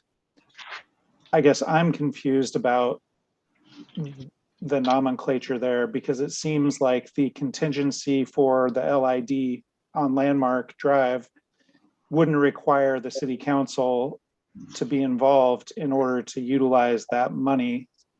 But you're saying that the contingency, capital C, would require city council involvement to access that money. And I'm wondering if you can explain the differences so that I can go to sleep tonight. Okay, the one that's in the what's already built into the budget for the capital project, that's part of the money that they can get to. That's a number, that's in like, if you're looking at your budgets,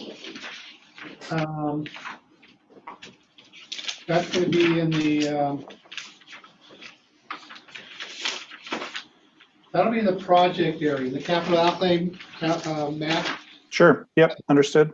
That contingency is in that number. So, and like say, that's gonna be in the, looking at the water, just say the water infrastructure. That's the big water treatment. Right. I don't know what kind of contingency it has, but looking at Landmark's in one of the line items in the 6,400 area. So they can get to it. However, if the water treatment plant exceeds the contingency already built into the budget, I can't get to anything else but the capital, what do you call it? Contingency. Capital C contingency. So, I mean, if his budget goes from $9.1 million, 9.9, if it goes to $10.2 million and that exceeds the contingency, we got to go somewhere, and that would be in the contingency, capital C. Right, but you can understand my confusion with what you just said. Oh, they can access this $64,000 without coming back to the city council, but you can't access this other, also a contingency fund, without going back to the city council. See why I'm confused? Yes, the capital project itself, 9.9, we'll use the water treatment because that's the one I'm really worried about. Right. That has a contingency built into it, and they can get to that contingency. If that contingency is exceeded, that's why I said it's 9.9 right now, but if it goes to 10.5, I have to go to, what do you call it, a contingent, capital C. And that one that's the one I have to go to council and say, council, we need additional funds. Right. And that's just what I wanted some assurance on. That's all. And it's the same word and it has different context depending upon how you use it. So I wanted clarification. Thanks. Yeah, it's the level of approval, right? So if the contractor, if their material cost goes up and they need to tap into contingency, they have to run that by city staff. And Kevin and the city engineer are going to look at that request and they'll give the approval on it. But once they go completely out of the contingency and there isn't a contingency for the project, then Kevin's got to come to the city council and say, this project is over and this is why, and we need to, transfer money out of the capital C contingency fund into the project fund so that we can continue the project. So it's really about who gets to approve a tap into what level of contingency. Right. And I guess I just don't recall us having the capital C contingency in the budget in the past. So it's a new concept for us. Yeah, it wasn't. Yeah. Well, thanks. We've not done a lot of 12 and 15 and $8 million projects. Yeah. So it's good to have that there. It's not something that we would need there every year. Right. In years that we've got big projects, it's good to have it there just so, again, we don't have to, because again, if it's not budgeted and it's not an emergency, if it's just material overage or something, and we can't point to an emergency, then legally we can't just increase that budget. And so then you end up just sitting on the project until next budget year. Yeah. Which is a bad spot to be in when you're paying the contractor to sit there, so. Gotcha. Thanks. Okay. Other questions in regards to number 29? Okay, moving on to Actually, number. Oh, sorry. Yep, that's okay. So I just want to make sure I understand also, so we, looking at what the original expectations for our water infrastructure costs were going to be, the capital C contingency on page 80 is $5.6 million. We're planning on spending $9.9 million, presumably on the water treatment plant. It's not itemized necessarily here, but, and we have spent 5.7 last year. So how far are we off in the projections from 2018 on our water infrastructure costs already? Would be a question. Are we right, within 10%, or what does that look like? Because if we spend a $5.6 million contingency and there are a lot of unknowns about cost right now, that puts us perhaps quite a bit above the expected cost of that water treatment plant. So any insights into what percentage of overages we've already incurred? I don't know, we've incurred any overages, because we haven't gone out for bid on that project yet, and we've not done, the anticipation was we would do that this fiscal year, which is between now and the end of June. So I would say we don't have any overages at this point. So We probably won't have any overages this year. If we have any overages, we will likely see them next year. Okay, so the last numbers I saw reported were, I think it was in the newspaper, we were expecting about $16 million for the water treatment plant. So we have 5.7 in this current fiscal year. And then this 9.9, which puts us right in that ballpark, but that contingency could kick us way over that 16 million. Do you anticipate us going? There's no way to project, I understand that. But The 9.9 includes the lowercase c contingency for the treatment plant.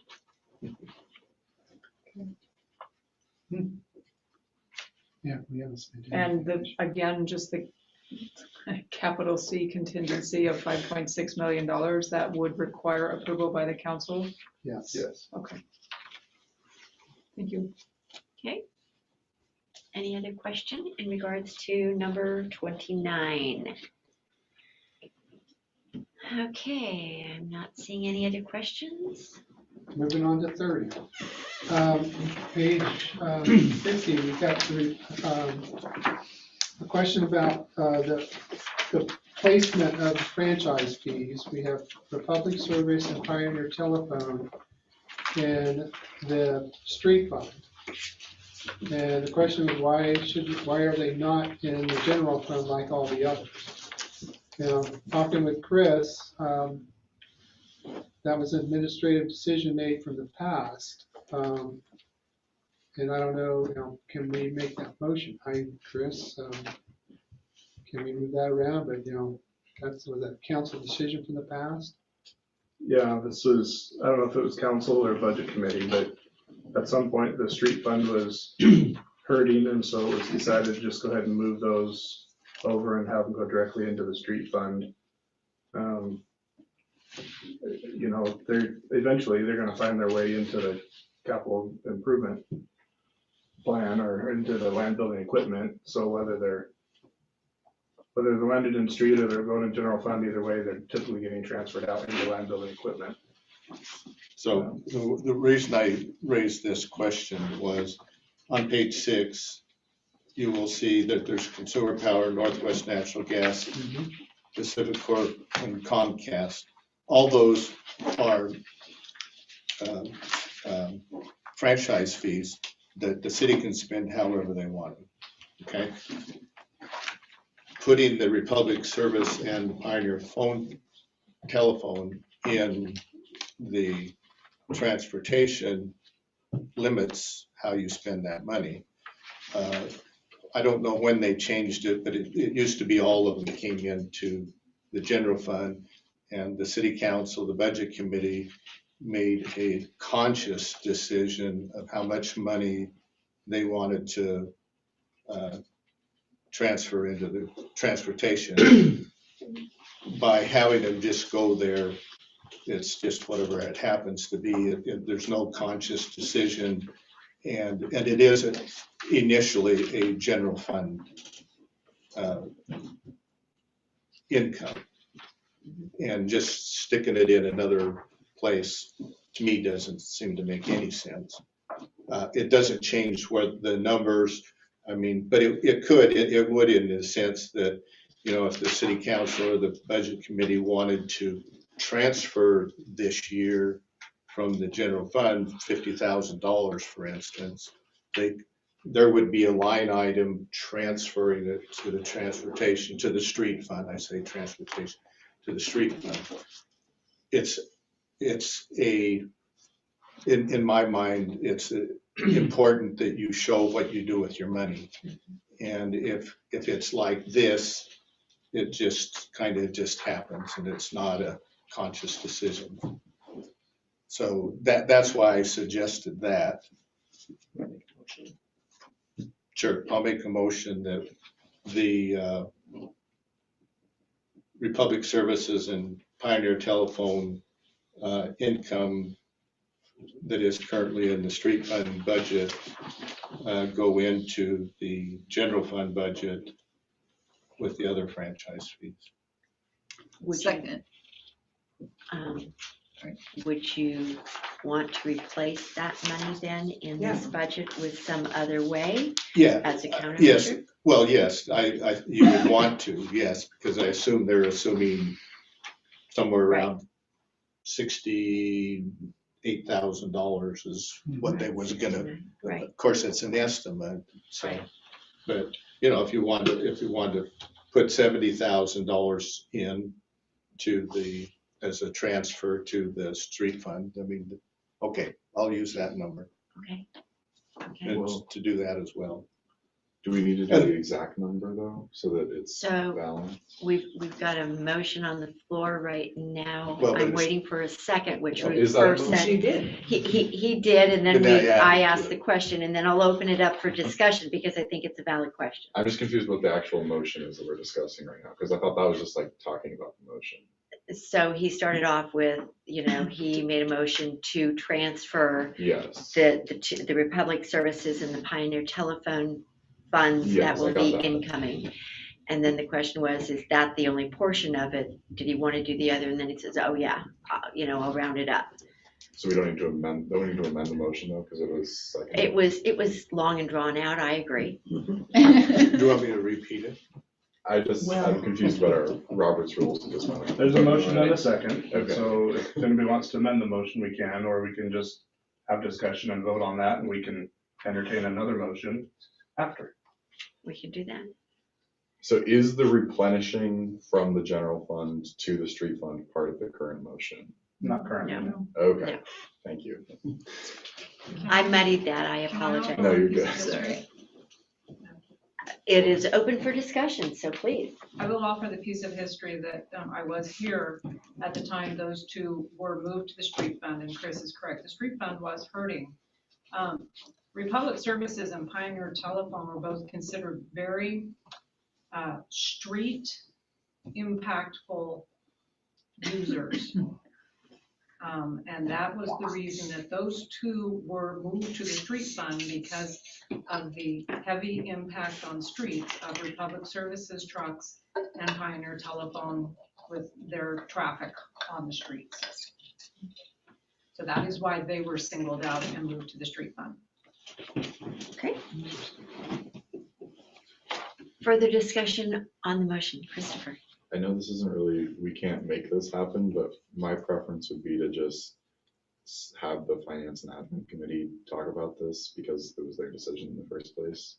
But that's the city council, they would have to do that, so, yeah. Okay. Members of the council are here tonight, so we're free to have the discussion. Yeah. And the members that were there at the time aren't here tonight Right. either, so I think it's fair game for discussion. I mean, I personally would prefer to see all of the inputs from franchise fees in one spot and then see the transfer out accounting later. Like that's how my brain would go through my books for work or whatever.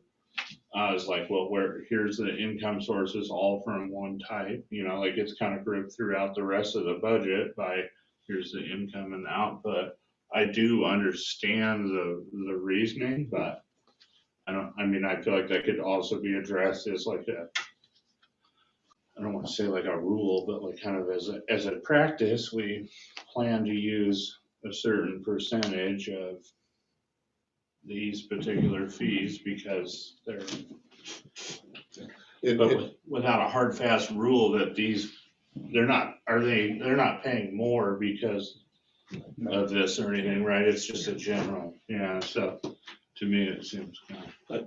I would add, even when I was back on the council, we every year transferred money to the street fund because we saw the importance of it. And like I say, it's nothing to do with whether it's important or not or appropriate. It's just where it's at. And I guess I look at it like you were just describing. So that's all. Other discussion?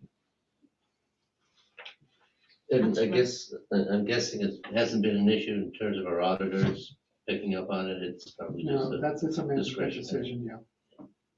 Okay. Plus, I'm fine with putting them in one place. I do see some value in seeing all of your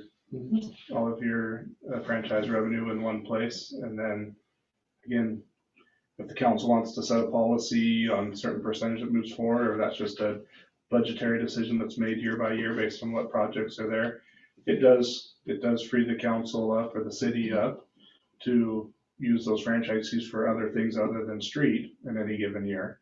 That's also the danger, right? Is that other things become more important all of a sudden, and then your street fund starts to suffer and dwindle and go through there. So there's a caution there. But I think Philomath's history is that we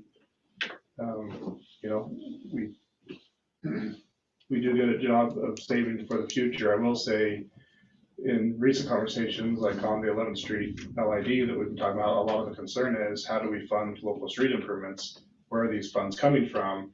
We never have enough money to do all of the street improvements that need to be done. And so there's a caution about moving these out of the street fund and then not having a transfer come back in there. So if we wanted to play it really safe, I'd recommend that somebody amend the motion to include a transfer from the general fund to the street fund of equal amount of the franchise fees that are being, the franchise fee revenue is being allocated back to the general fund. So if that amendment was made, that would play it really, really safe. At least for this year, it would mean not having to reduce any of the expenses that we're looking at, or it'd really just be that kind of that cash balance forward number. But I guarantee that cash balance forward number is addressed in the CIP, and we're going to spend those money, if not this year, next year. They're being spent already in future years because we know that money's going to be there sitting this year. So I would just recommend an amendment to the current motion, but we could also pass this motion. Somebody could pass the motion afterwards, making that change. Yeah, I'd like to see it at least guaranteed that money ends up there. So is that an amendment to the motion? Yeah. Motion to amend? Okay. Motion, okay. Can I just offer a comment on that? I'm Certainly. wondering with our local improvement district conversations, some of the comments made by Councilor Lehman at our last meeting regarding local improvement districts and policies moving forward. I support the idea of moving this so that we're doing our franchise fees all in one place so that we can in fact track it to the point of that, making sure that we have funds transferring to our street fees, or excuse me, our street funds. Thank you. That maybe we embed this conversation in that policy conversation on how we do our street infrastructures and ensure it happens in that place rather than just in a budget space without justification. I mean, we're really kind of hitting at balls here, and we want to make sure the money's there. Well, we do, but we don't really have any policy to back that up that aligns with policy on street infrastructure. So is it possible to embed it in that place? Can we add that as a recommendation from this committee to the council? So, I mean, it's not, we can't make policy here, right? So it would be, it would move forward to the council. Could be a separate motion after this motion. I was going to say, it's not part of the budget itself process. Correct. Yeah. But I think, we can probably make a motion, and there's certainly enough council members here that we could all talk to a councilor member and say, hey. Or they even heard. Encourage our Okay, more discussion on the amendment to the motion. Did you capture the first, did you capture a second? I did not capture who made the motion or who seconded I it. made the motion, she seconded. Okay. And it was to, Transfer an equal amount Yeah. from General fund. general fund to the street fund. So is that a second? Didn't we have a motion? Well, That was was the original. amendment, which was So Adding again that This was the seconded. motion, this is an amendment to the Right, motion. right, Right. right. Okay. So with that, continue opportunity to have a discussion on the amendment to move like funds from the general fund to the street fund. Any additional?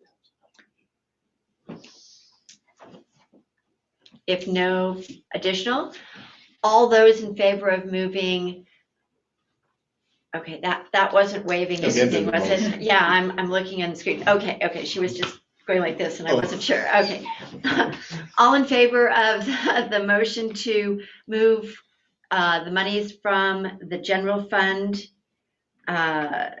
to the street fund, like amounts. All right, butchered that one.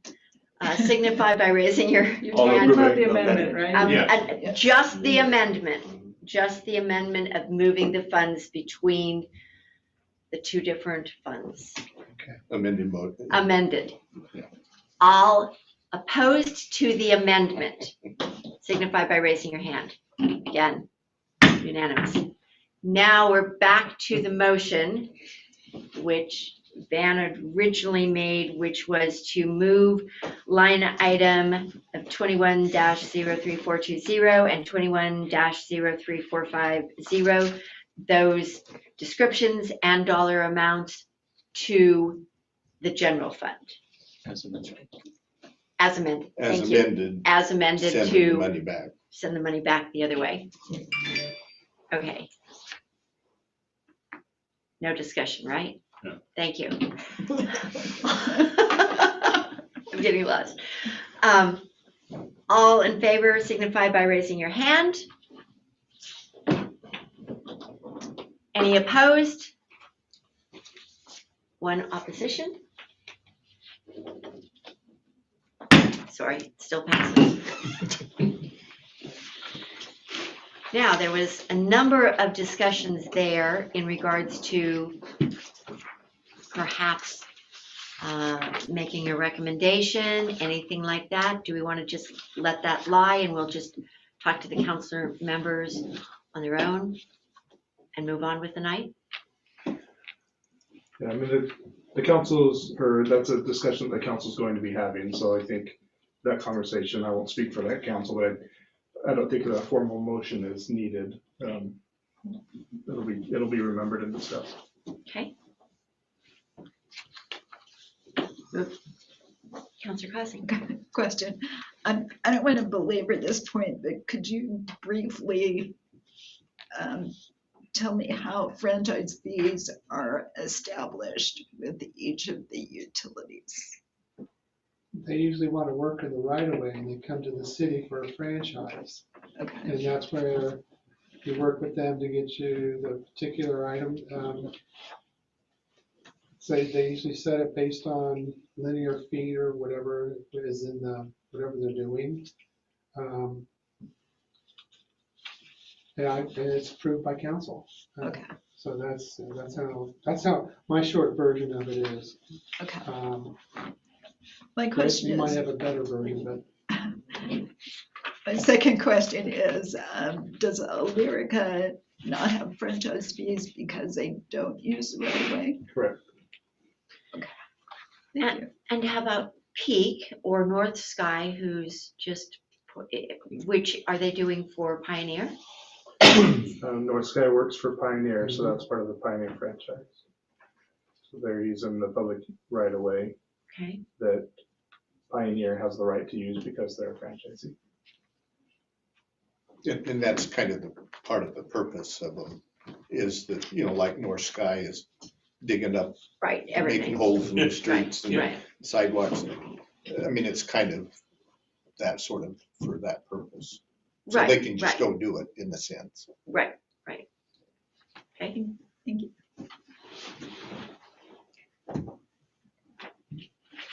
I think we're moving on to page 30, number we ready? 31. Yep, number 31, so page 1 is still on page 50.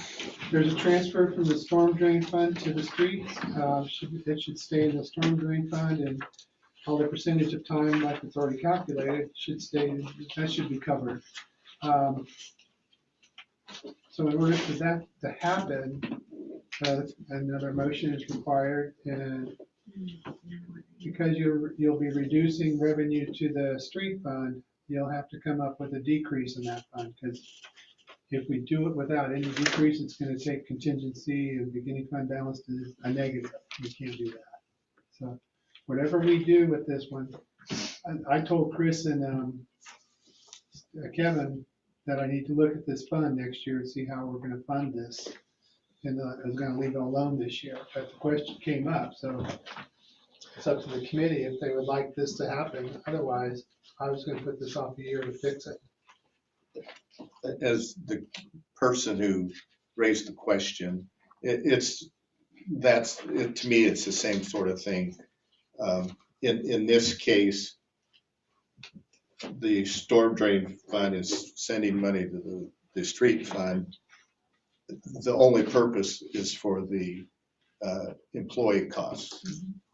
And in every other of the fund, there's an amount of money, percentage of the public works staff that it's broken down. And so you would have, well, just like they, did you have a GIS here in the street fund or anyway, I don't want to mix things up, but this is the only one that this is done on.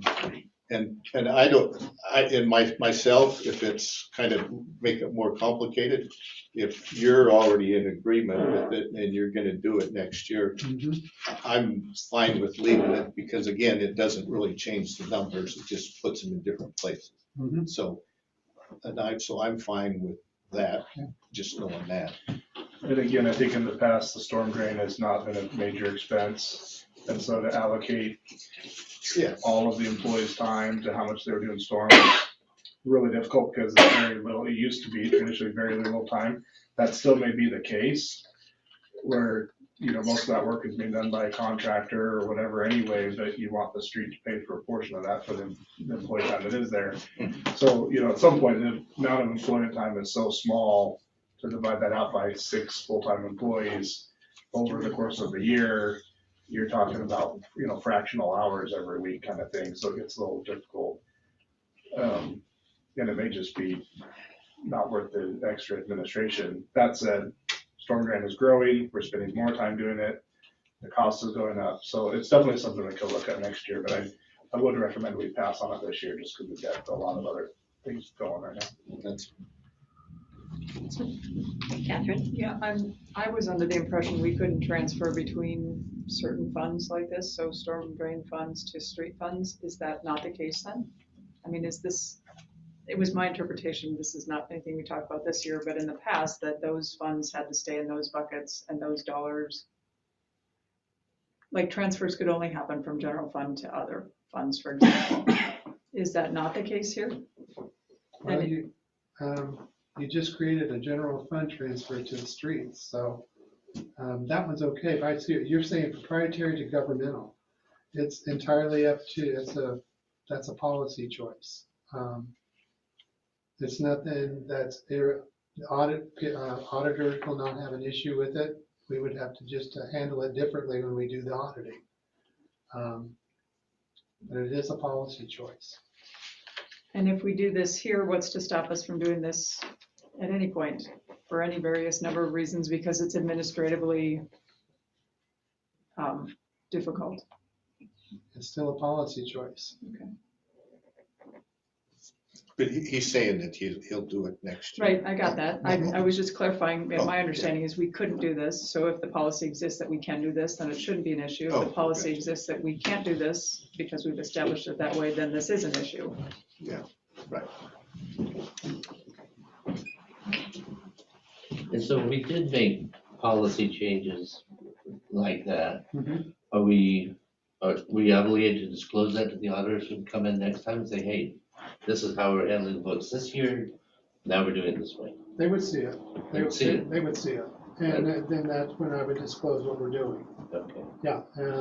But if they didn't see it, would you I would still disclose it to them, yeah, because when you, it's not a simple, the financials aren't a simple thing, you just throw them in a bucket and then it grows into the GASB 34 statement.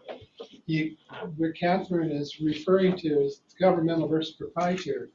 You have to eliminate items between these funds. And it gets a little cumbersome, a little complicated. You know, if you decide to do it, I just have to do the accounting differently. That's all. I mean, it is a policy choice.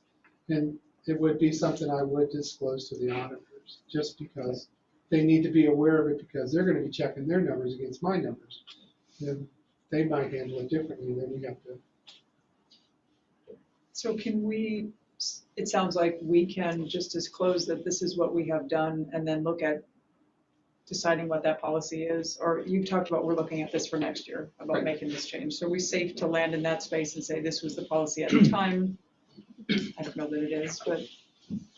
I will tell the auditors what we're doing, and they'll be perfectly fine.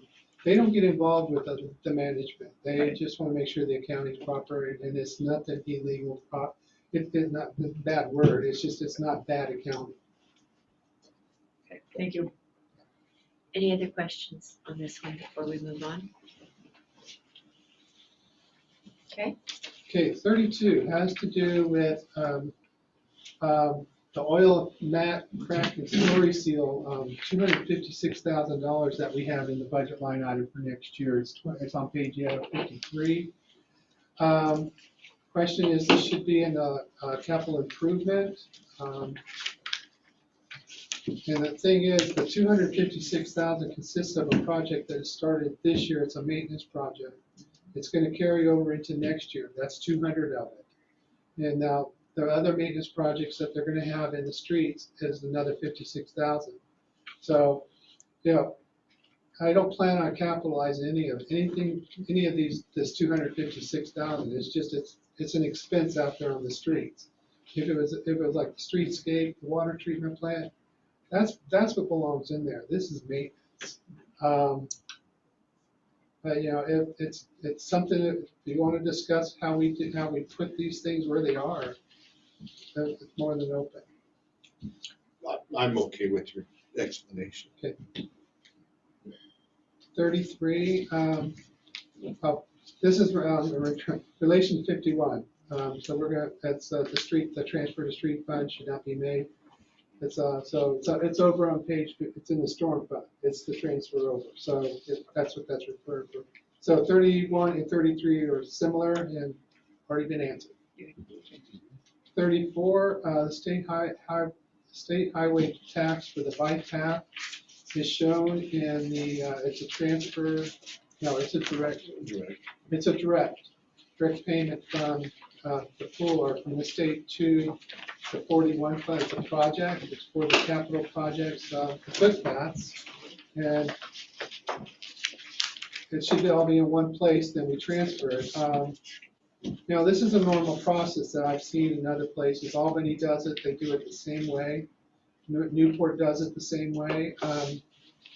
If you want to put it in the street fund and transfer it over, I'm okay with your explanation. Okay. Now the next one's easy. Page number 35. I didn't have enough time to fix everything, y'all. We want the specified capital improvement plan. See the improvement plan for the descriptions next year. You'll see them next year. And also, now this is a good one. I didn't even think about it. For ease of finding, make a tab for the land building and equipment, a separate one for SDCs. It's a good idea. Again, that's another one for next year. So, now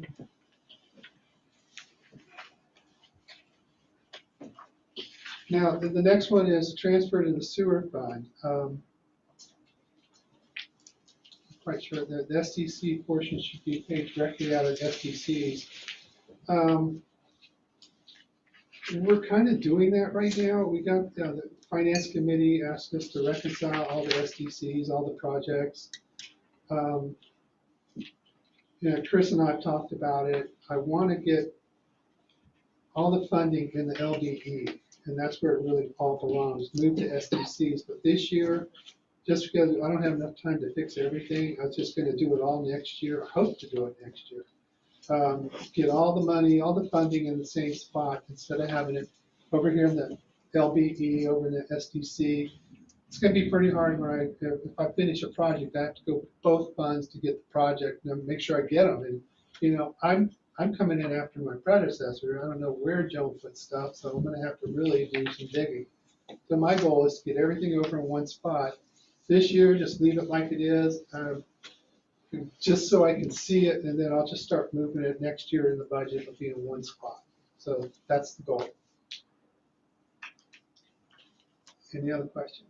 I'm good. Okay, 38. Make a tab for community development fund. It's like, sure, we can do that one next. That'll be next year. We may even call it something different than other funds. I don't like that. So I'll come up with something different. And number 39. 39. I'm fine because what you've said, you'll be working on that. Yeah, a lot of the stuff that's there. It's just, I'm going, okay, I'm taking out faith right now and hope it's there. And, the bottom line, the $5 million is showing that that money's there. And so I just got to get all the buckets segregated instead of that way.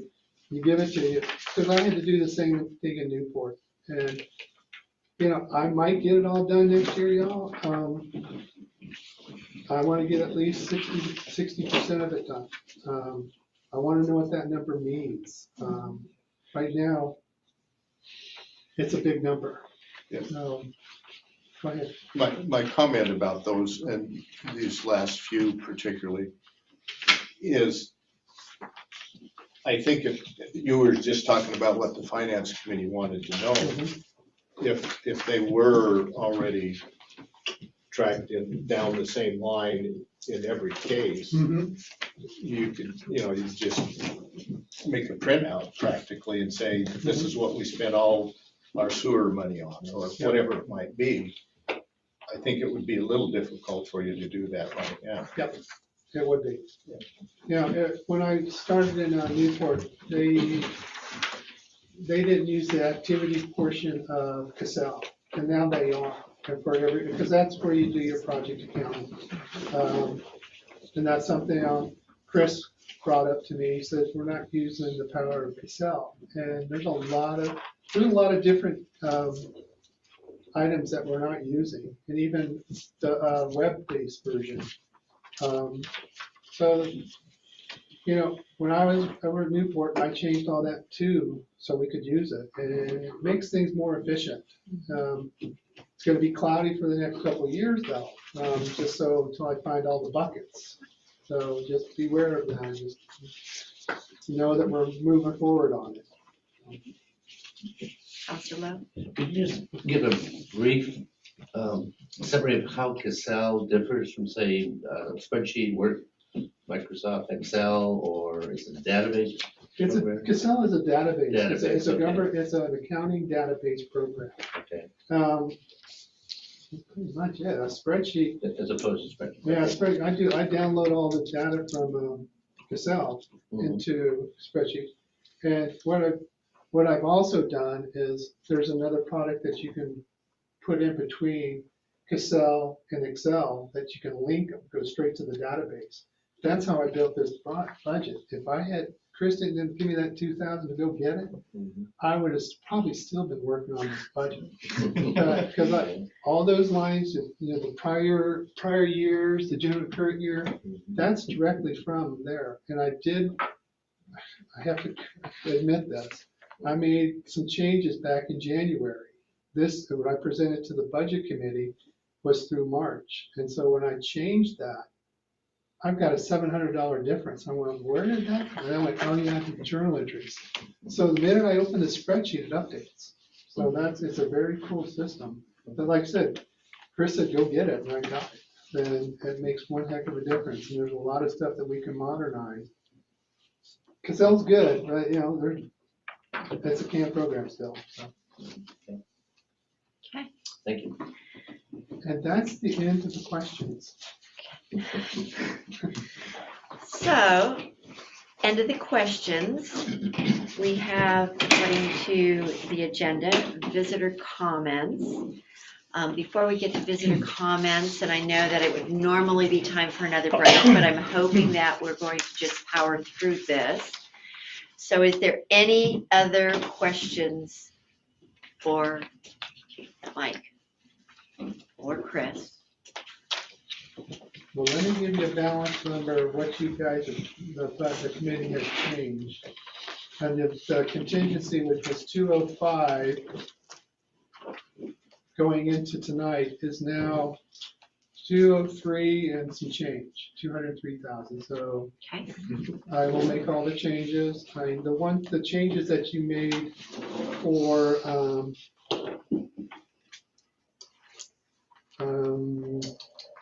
27 and 30, those were all related. Those are all zero type situations, so there was no contingency involved. But everything prior to that has been, I've got the motions, I'll make the changes, so. Any other questions? Right. Okay. So the next two meetings are not necessary. So my goal is, like I think I've told a few of you, is to give you a new output of all the changes and all the narratives, everything. I hope I got it all. The narratives, I want to put everything into one spreadsheet so it all ties together, because I've got to be really careful when I have different spreadsheets. So 25th, I'll give you an updated budget thing, and we'll approve the budget to the council for their adoption. So Okay. that's it for me. Okay. So, Ruth, do we have any visitor comments? Anybody signed up for? I have not received any visitors' comments pages or sheets. I don't think I saw Robert grab one, so. No? Okay. So with no visitor comments, Mike's wrapped up. I'll just, final question, if anybody has anything else that they would like to add? Yep. Okay. I'm just gonna zoom out just a little bit. Different process this year, right? I mean, the bulk of the work is done. We'll kind of follow this through with a last meeting and a last look and a last approval. We'll ask for it now, but just kind of think through. I'm receptive to getting some feedback on the process this year compared to previous years. What worked well, what you think we can improve on for next year. Again, feel free to reach out to me or reach out to Mike directly.